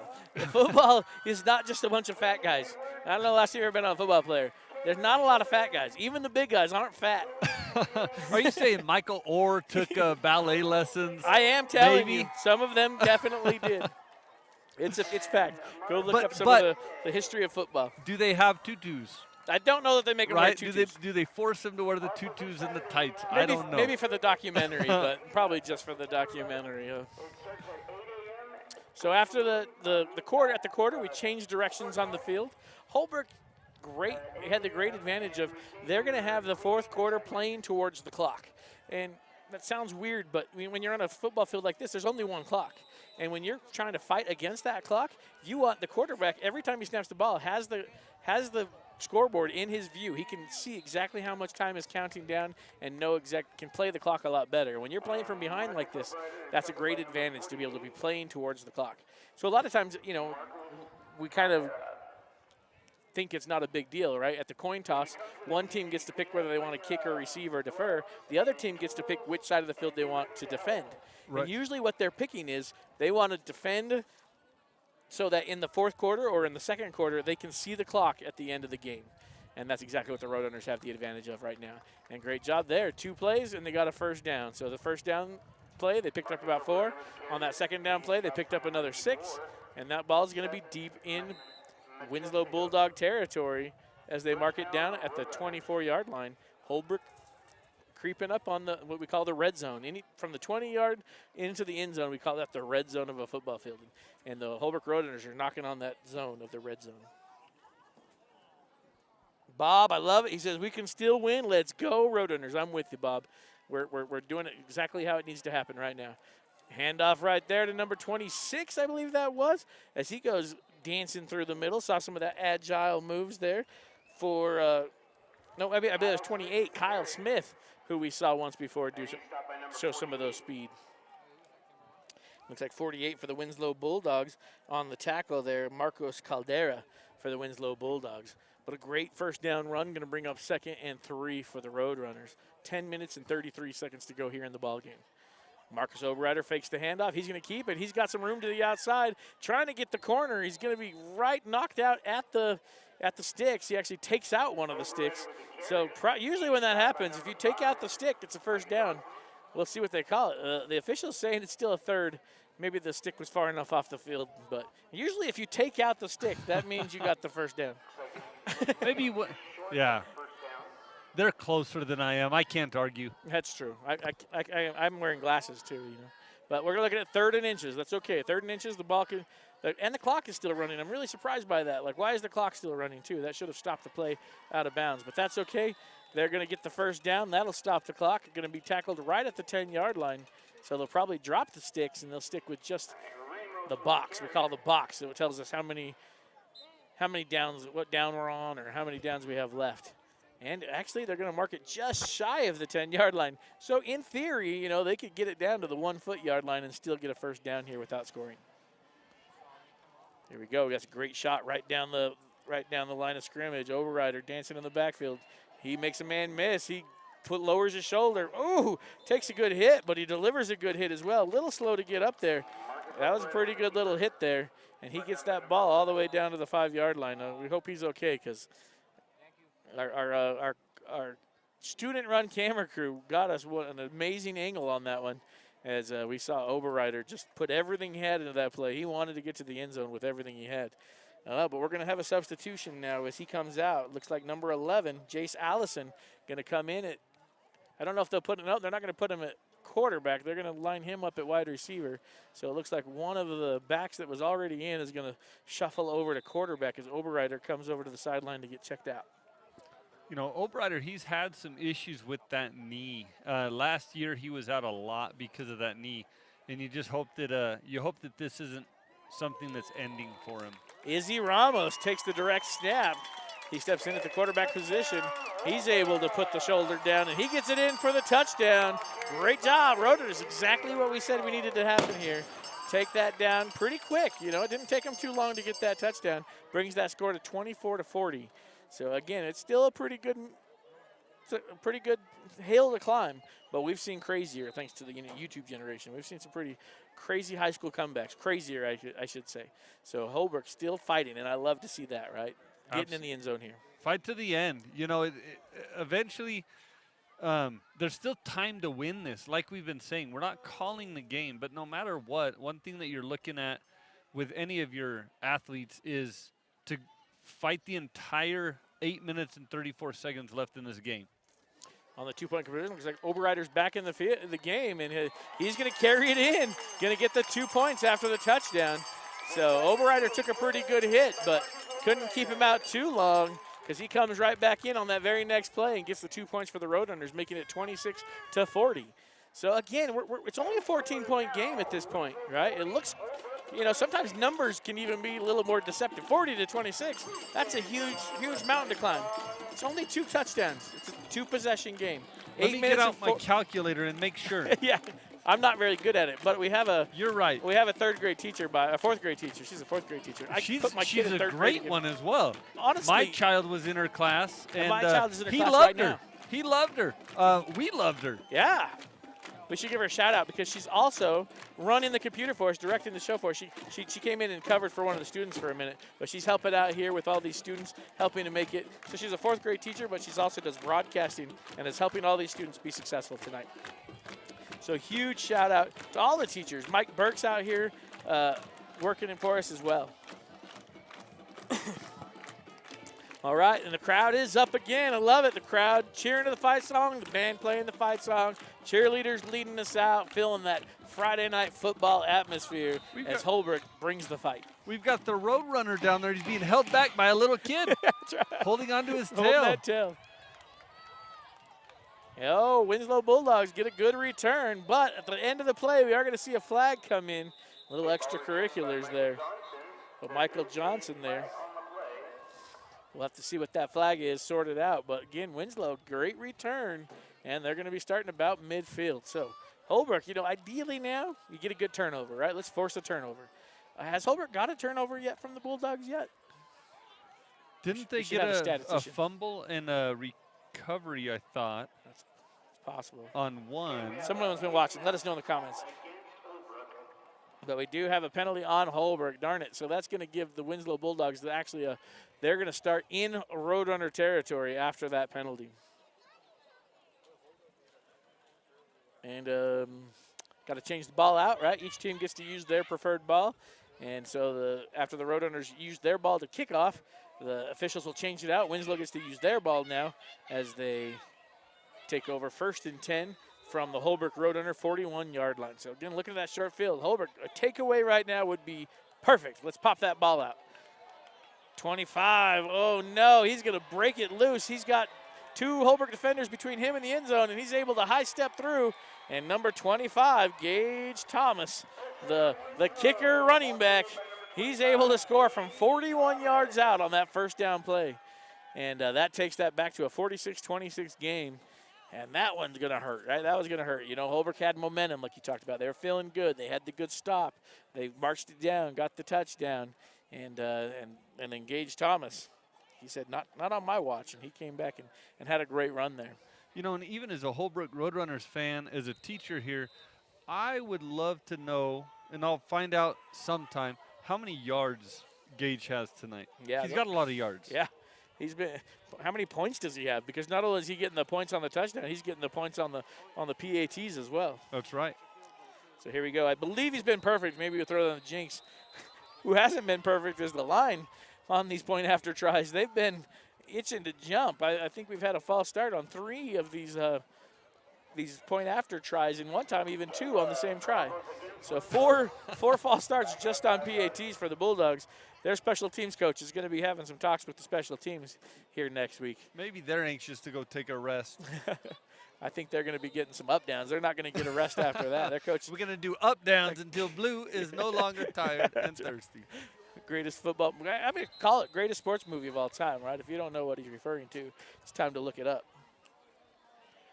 All right, so they've backed him up, and they're going to call another penalty, it looks like, and back him up another 5. Or maybe they're still calling the first one.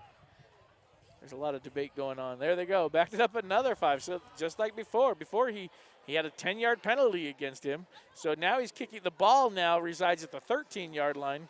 But then they go back another, how far is that? Another 5 yards behind that. So the ball's sitting at about the 18-yard line. And then you tack on the 10 yards of the end zone. So he's looking at a 28-yard point after try here.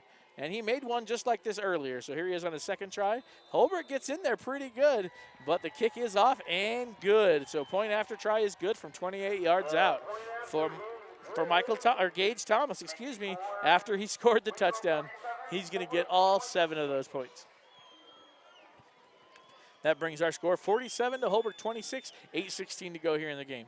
All right, most announcers don't like to call it. The game may be out of reach at this point. Maybe not, maybe. But the true game of sports is not about the scoreboard. I mean, that's cheesy to say, but it's absolutely the truth. Maybe in the NFL it's about the scoreboard because that's how you make your dollar. But on the football field in high school, it's not about that. It's really not. It's about building young men that are strong character. This is where we're going to see their true character. And Holbrook has year in and year out showed strong character in moments like this. And I'm excited to see them still bring this fight as we end this game off. So Gage Thomas, he kicks the point after, and now he's got to go kick the ball off again.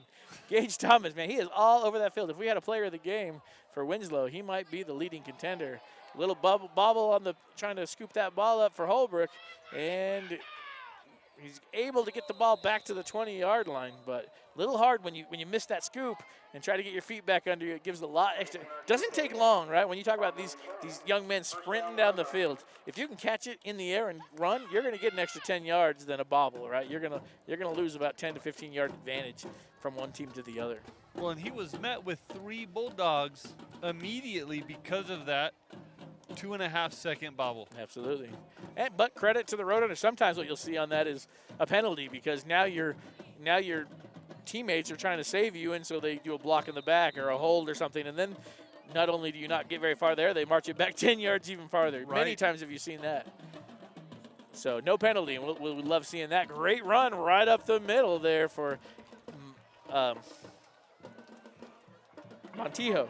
Daniel Montijo. His name skipped mine for a second, but see, again, like we talked about, at this point you look at the scoreboard and the wind from maybe taking out from yourselves as you talked about earlier. But Daniel Montijo didn't show it there, 1st and 10, and he put every inch of power he had in him to get that first down. This time Oberreiter's going to keep it. He's got a hole to run to. Great block there, springing him for another first down. 59. Let's give a shout out to number 59 for the Roadrunners. What is his name? Because he had the block. Mauricio Baca. Mauricio Baca. Watch that one on the replay. Let's see if we can see this one right here on the end coming around to us. He sprung a great block about 5 yards downfield, allowing the first down. What would have been a 5-yard pickup turned into a 10-yard pickup because of that great pancake block. Again, Roadrunners, this is great. This offensive speed we're seeing right here. Moving the ball down the field. On that first down, going to pick up another 8. Kyle Smith, the Wheels, right? I'm going to nickname him Wheels. Kyle Smith, Wheels, comes in. Normally a wide receiver. You're trying not to pass too much. You're sticking to that run game, but you still get one of your playmakers the ball. And that's good coaching, right? If you got a playmaker, find ways to get him the ball.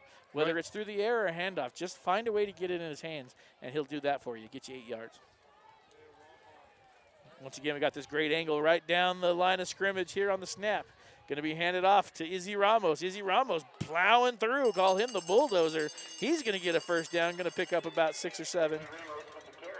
Going to be another Roadrunner first down as they take it into Bulldog territory right at the 40-yard line now. 40 yards to the end zone. 6:49 to go. The clock will be running, though, once they get those chains set. And I don't know if it's just me or what, but I don't feel like we've been calling the name Izzy Ramos as much tonight as we did the last 2 nights. Ooh, did he hear you or what? There it is. Izzy Ramos did not like you saying that. He just goes ahead and scores and says, Carbino, call my name. And that's what we want to do. I think that's what I was saying was he's such a good, big, fast player that I was curious why we haven't. But there it is, Izzy Ramos. Beautiful strike. Respect and love to you, man. That was fantastic. I think we got the say my name moment of the night. Say my name, Carbino. because I'm taking it in for 6. I mean, we're talking, that was a 40-yard strike right there. A little dump over there. Again, Ramos, play before, I called him the bulldozer, right? You expect him to be the slow run you over, and then he says, no, I'm not just a bulldozer. I've got wheels to go with it. Absolutely. He's one of those new age bulldozers who can run pretty fast, can drive fast too. On the point after try, Overrider's going to try to keep it himself. This time the Bulldogs will make the stop. But again, 32-47, much more manageable. All right, now we're talking, right? We're back to that 2-score game. Exactly.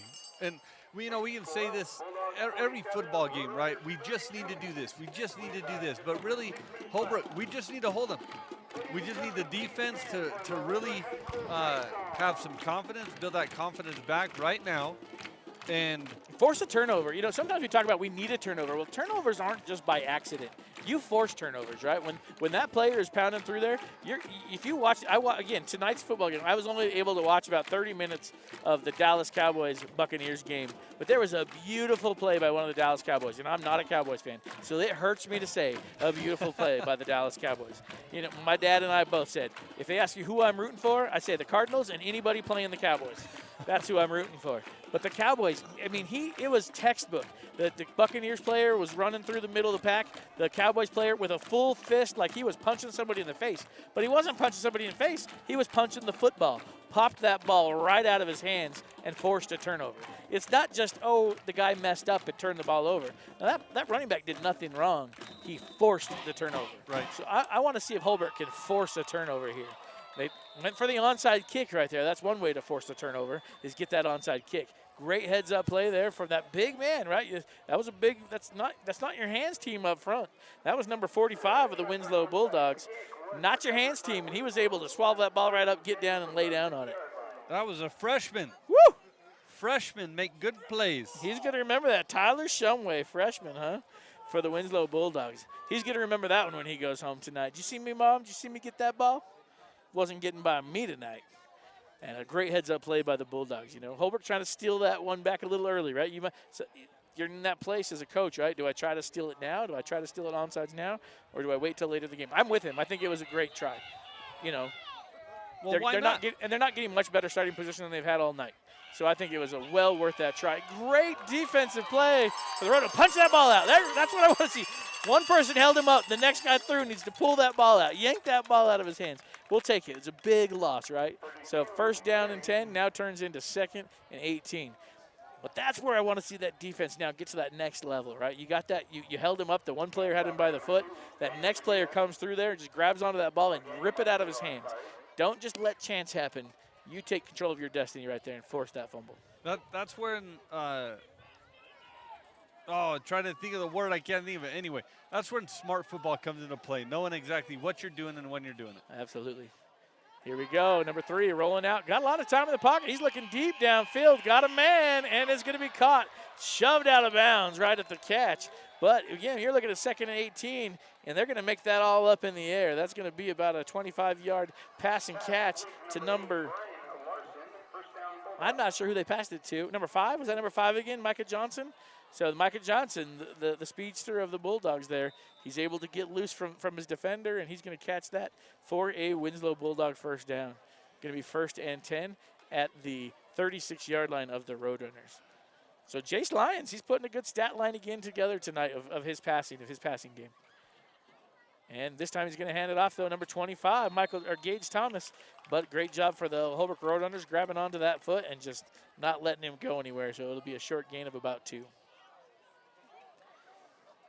All right, Roadrunners, I'm going to keep calling. You know, Steven got to call the Izzy Ramos touchdown, right? I'm calling the Holbrook defense turnover. The turnover. We need a turnover chain. Something. Run it back. Yeah, we need a turnover stick, a turnover chain, something like that. Let's get a turnover right now. This is a whole new ball game if we get a turnover right here. Getting into the backfield. Ooh, Lyons is going to escape to the far side of the field, and he's going to run out of bounds just shy of the first down marker. Probably going to be a 3rd down and short. It was got a little touchy in the backfield there for a second. I thought we were close to a sack, and he was able to spring it loose. Oh, they're going to say he went out of bounds a couple of yards short. So we'll call it a 3rd and 2 for the Bulldogs at the 29-yard line. And we've got a timeout on the field for the officials, I think. No, he's just calling to the press box for some reason. think he wanted the clock stopped because they say he went out of bounds. One wide receiver here to the far side of the field, number 11. We've seen his name called one time tonight. They're going to hand it off to number 25. You guessed it, Gage Thomas does it again for the Bulldogs. He's going to take it across that first down marker, going to bring up 1st and 10 for the Bulldogs as they're just shy of the 20-yard line. And he'll stay in bounds and keep that clock moving once they can reset the chains. The official, he's ready to get out of here.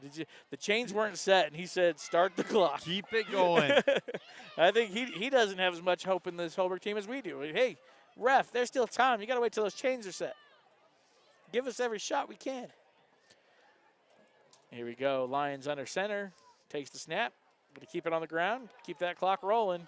Number 8 this time on the carry, Brian Larson. He's going to get tackled for a loss. Going to bring up 2nd and 14 for the Bulldogs. But again, they'll keep it on the ground and keep that clock rolling. We're now under 4 minutes at 3 minutes and 44 seconds to go here in the ballgame. And they're going to milk that clock, right? They're going to. They want that clock to keep running, keep it in bounds, because they've got the advantage. The more time they can run off of that clock, the better for them. Holbrook's just got, like you've been saying, they've got to force a turnover. With the scoreboard, I mean, it's a good-looking scoreboard now. It's funny how just different numbers look better than others. But 32-47, that's a respectable game tonight against this Winslow Bulldogs. For those of us that have grown up here in Holbrook for so many years, we're used to seeing 47-0 and 58-0 when we play the Winslow Bulldogs. 32-47, this is a building program. This is a program that Holbrook is going to be proud of. So shout out to Coach Starkey and his staff here, what they're doing for Holbrook, for the Holbrook Roadrunners. I know they put the work in. I know they've been spending time over the summer and just in everything they've been doing.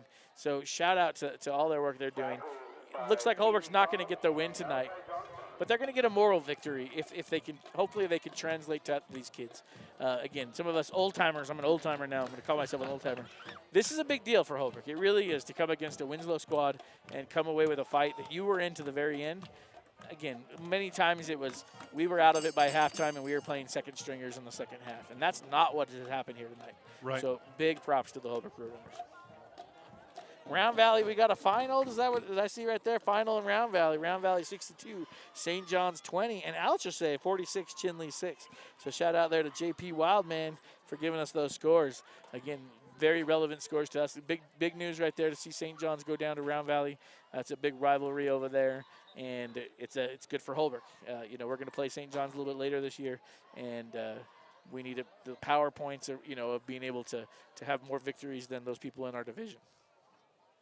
So after the timeout, I believe that was Holbrook that called that timeout, trying to save some clock. Again, that Holbrook coach saying, no, we're going to get this ball back and we're going to go score again.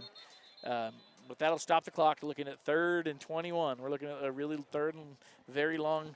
But, Jace Lyon, he's shown that 21 yards, it's not too big of a deal for him if he can get his favorite receiver, Micah Johnson, open out there. Turn those wheels on and he can find his favorite receiver out there.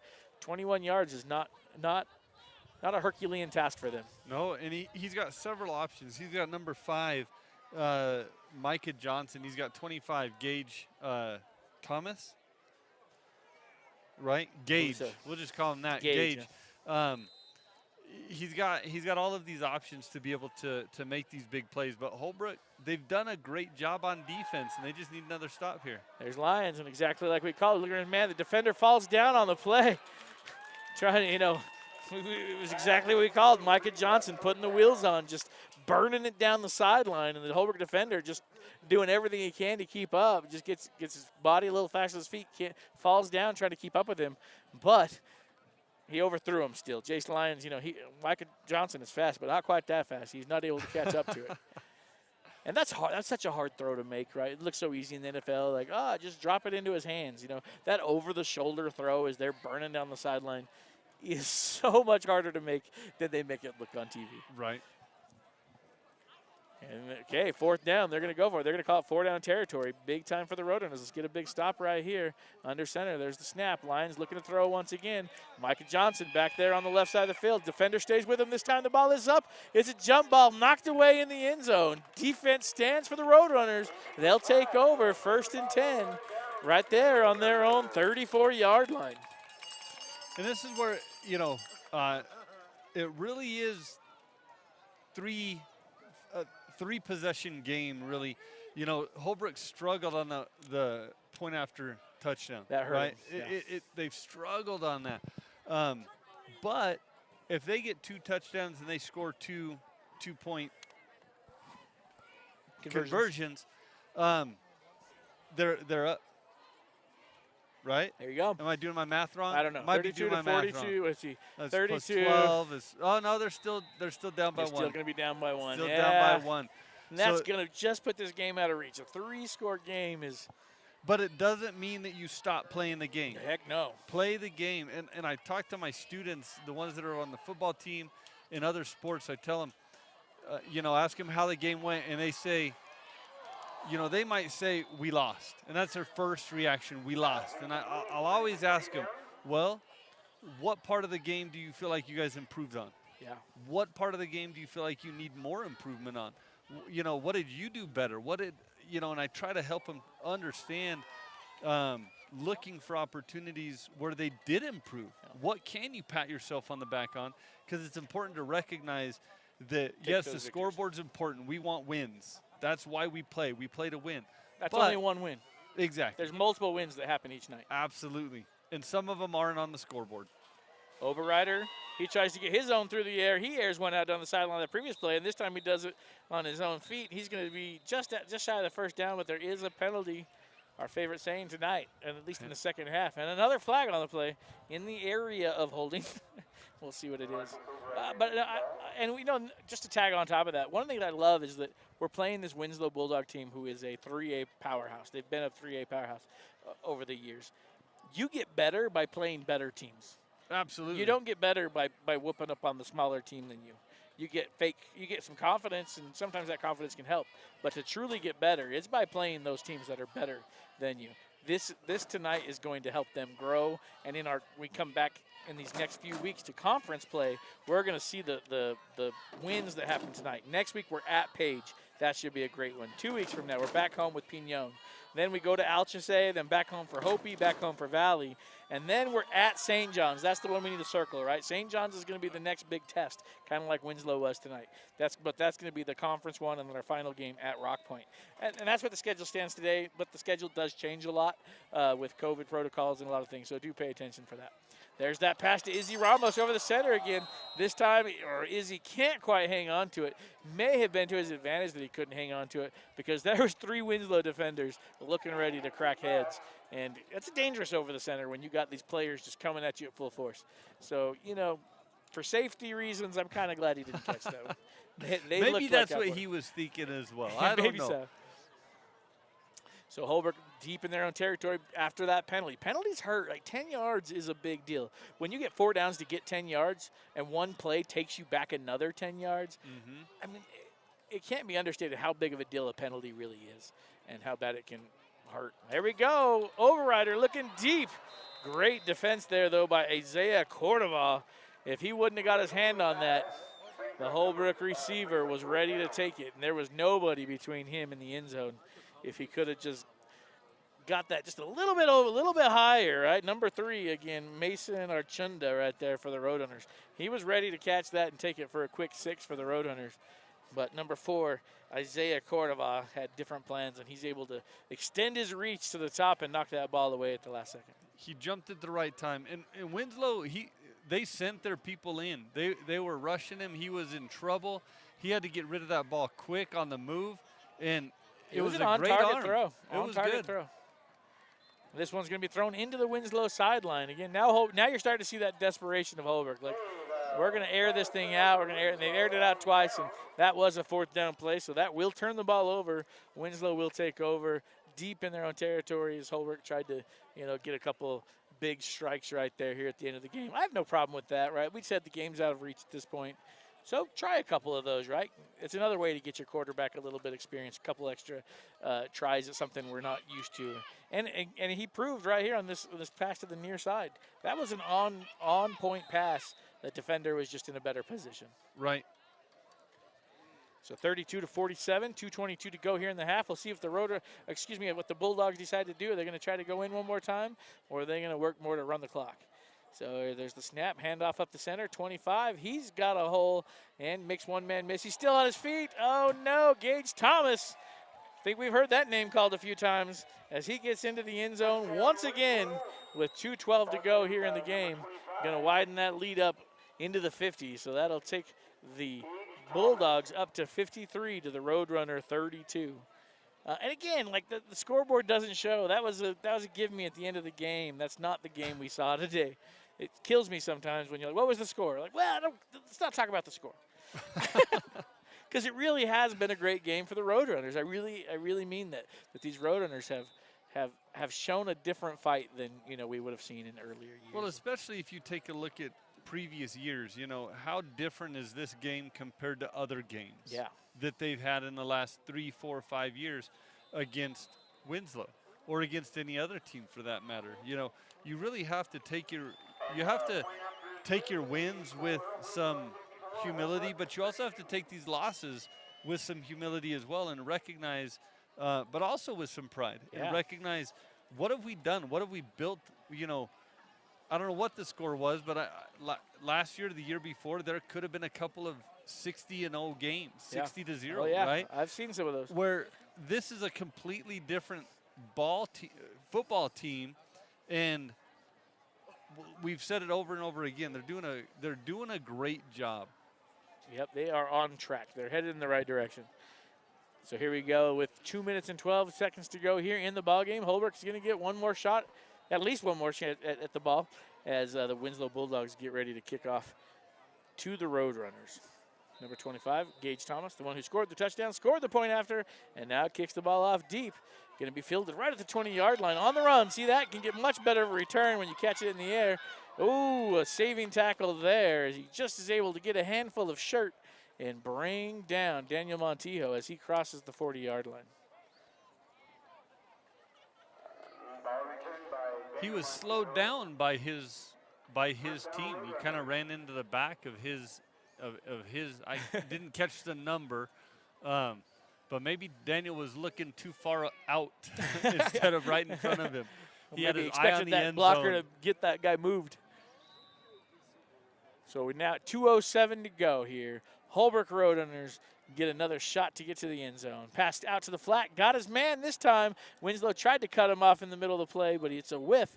So the Roadrunners will turn that into a positive gain. Going to pick up about 4. Going to bring up 2nd and 6 for the Roadrunners. So on the camera, you guys can see these jersey numbers so much better than we can from the field. So props to our camera team out here getting these great shots, these great angles for us tonight to bring us this Roadrunner football. There's Overrider looking downfield, gets his man, Daniel Montijo, I believe. No, number 8. No, number 8. Good call. 9. That's Chase Sami. We've called his name a few times on defense. He gets a great catch there. And a great pass, Overrider, right? Hit him right on the run, right? Hit him right in the hands and made that one look easy.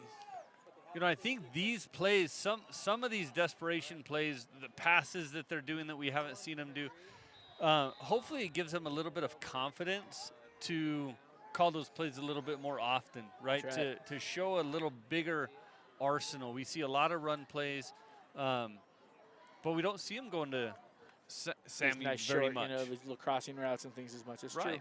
True. Overrider there, a little bit of a low snap, can't quite get it up into what the play was probably supposed to be, so he smartly tries to run it, and he's going to get caught for a short gain. Ball pops loose, though. Again, 68 there for the Winslow Bulldogs. Gets his hand on the ball, forces it loose, so Kyron So knocks that ball loose, but Overrider quickly is able to jump on top of it to avoid the turnover. But now they're looking at a long 3rd down after that ball goes loose, and he can't really turn a play. He has to just jump on it. So they're looking at 3rd and 17. Right, with only 30 seconds left. Overrider over the center once again. Got a man. Going to be right near the 1st down marker. Hits number 25, Tristan Cowboy, as he, depending on where they mark it, that official is standing right on the 1st down marker. And so it's either going to be 4th down in inches or 1st down. 1st down for the Roadrunners. Love it. Great job. And Tristan Cowboy, what a superstar name is that, right? Let's get him the ball more just so we can call that name. I believe Tristan Cowboy is one of gets a lot more action on the JV team, so it could be an up-and-coming star there. Overrider, deep pass, got his man. Beautiful pass for Overrider. Gets that one in the end zone once again. Should you say the name? Izzy Ramos. Say my name, Izzy Ramos for the touchdown with 10 seconds to go. Beautiful pass by Overrider. They're going to put that one on highlight reels. 2 defenders, both hands up, sneaks it right over their hands, right into the hands of Izzy. Say my name, Izzy Ramos. That's his nickname for me now. Say my name, Izzy Ramos, as he gets it in for a late touchdown, but awesome touchdown. One of the best touchdowns we've seen all season. So if you stayed to the end, you got to enjoy a spectacular touchdown. And then follows up with a 2-point conversion. Mason Archunda, I believe, on the carry for that one. Oh, Daniel Montijo. Oh, it's Daniel Number Montijo. 2, Daniel Montijo. Of course, I should have known. I should have known it's Daniel Montijo. Brings that score up, 38-54. For some reason, the clock operator went ahead and ran the clock out. So we'll see how they shake that one out, though. Because technically, we still got about 10 seconds left on the clock. But they may just go ahead and call it the game. It looks like they are going to go ahead and call that the game.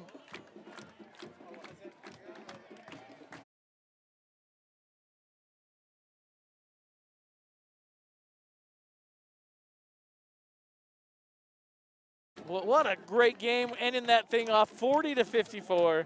High scoring action, so much action on the field tonight. Izzy Ramos, 2 great touchdowns. If we had to call a player of the game tonight, I don't know. We had so many great players from Holbrook step up tonight. And you might say Overrider on some beautiful passes tonight. Izzy Ramos on 2 of my favorite touchdown passes. Bulldogs are setting up. Oh, maybe they're going to bring him back out. 10 seconds. No, 10 minutes. They added 10 minutes to the board. Hey, we got a shot. Overtime for some reason. 10 minutes more. We can do this. I was thinking we should have done, final touchdown, winner takes all. There you go. Right? Last point wins, last right? Point wins. That's what I was going for. I couldn't think of it. Last point wins, and I think Holbrook Roadrunners won. I like it. So, nope, they're going to go ahead and set up 10.6 seconds now on the clock as the Bulldogs are set to receive the kickoff. It'll be interesting, Holbrook, are you going to go for the onside kick? Do you go for a little squib, try to get a good bounce? 10 seconds, there's not much you can do at this point, but you can have a little bit of fun with it, get some practice in. And they're going to kick away, it looks like. Yeah, gets that to drop in right before the deep backs, and he can't pick it up. Going to slow him down on that return. And makes a couple guys miss. No, number 5, once again, second time tonight, is able to pop it loose. But this time the kicker's able to slow him down enough for the Roadrunners to make a touchdown-saving tackle as they Winslow Bulldogs almost on the kickoff return, take it in for one last touchdown. But the defense holds, and that will end the game. That will run off our final 10 seconds. The final score here tonight at Roadrunner Stadium, the Winslow Bulldogs 54, your Holbrook Roadrunners 40. Next week again, we are at Page, so we will not be bringing you this broadcast. You'll have to, hopefully Page High School or a radio station will be bringing you that game as they travel away to Page. But the week after that, on the 24th, we expect to be back here for homecoming week. Is that right, or did they change homecoming weeks? Yeah. Is that already? No, we have 2 weeks. That's right. Okay. So the 24th is homecoming week, so we do have 2 weeks till homecoming. Mark that on your calendars. September 24th, right back here at Roadrunner Stadium, taking on Pinon in homecoming week at Roadrunner Stadium. And just a shout out, we do this this broadcast, and I love having people on this, but I just want to also encourage you, if you're in town, if you're able to come to the game, I talk to my students, come say hi to us. We'll let you say hello to your family, okay? There you go. Be part of the crowd. Make it loud, have fun, enjoy it. But we're glad you're here with us, whether you're in the stands or whether you're at home enjoying it. So with that, we'll sign off tonight with another great Holbrook Roadrunner football game. We'll see you in 2 weeks. Adios.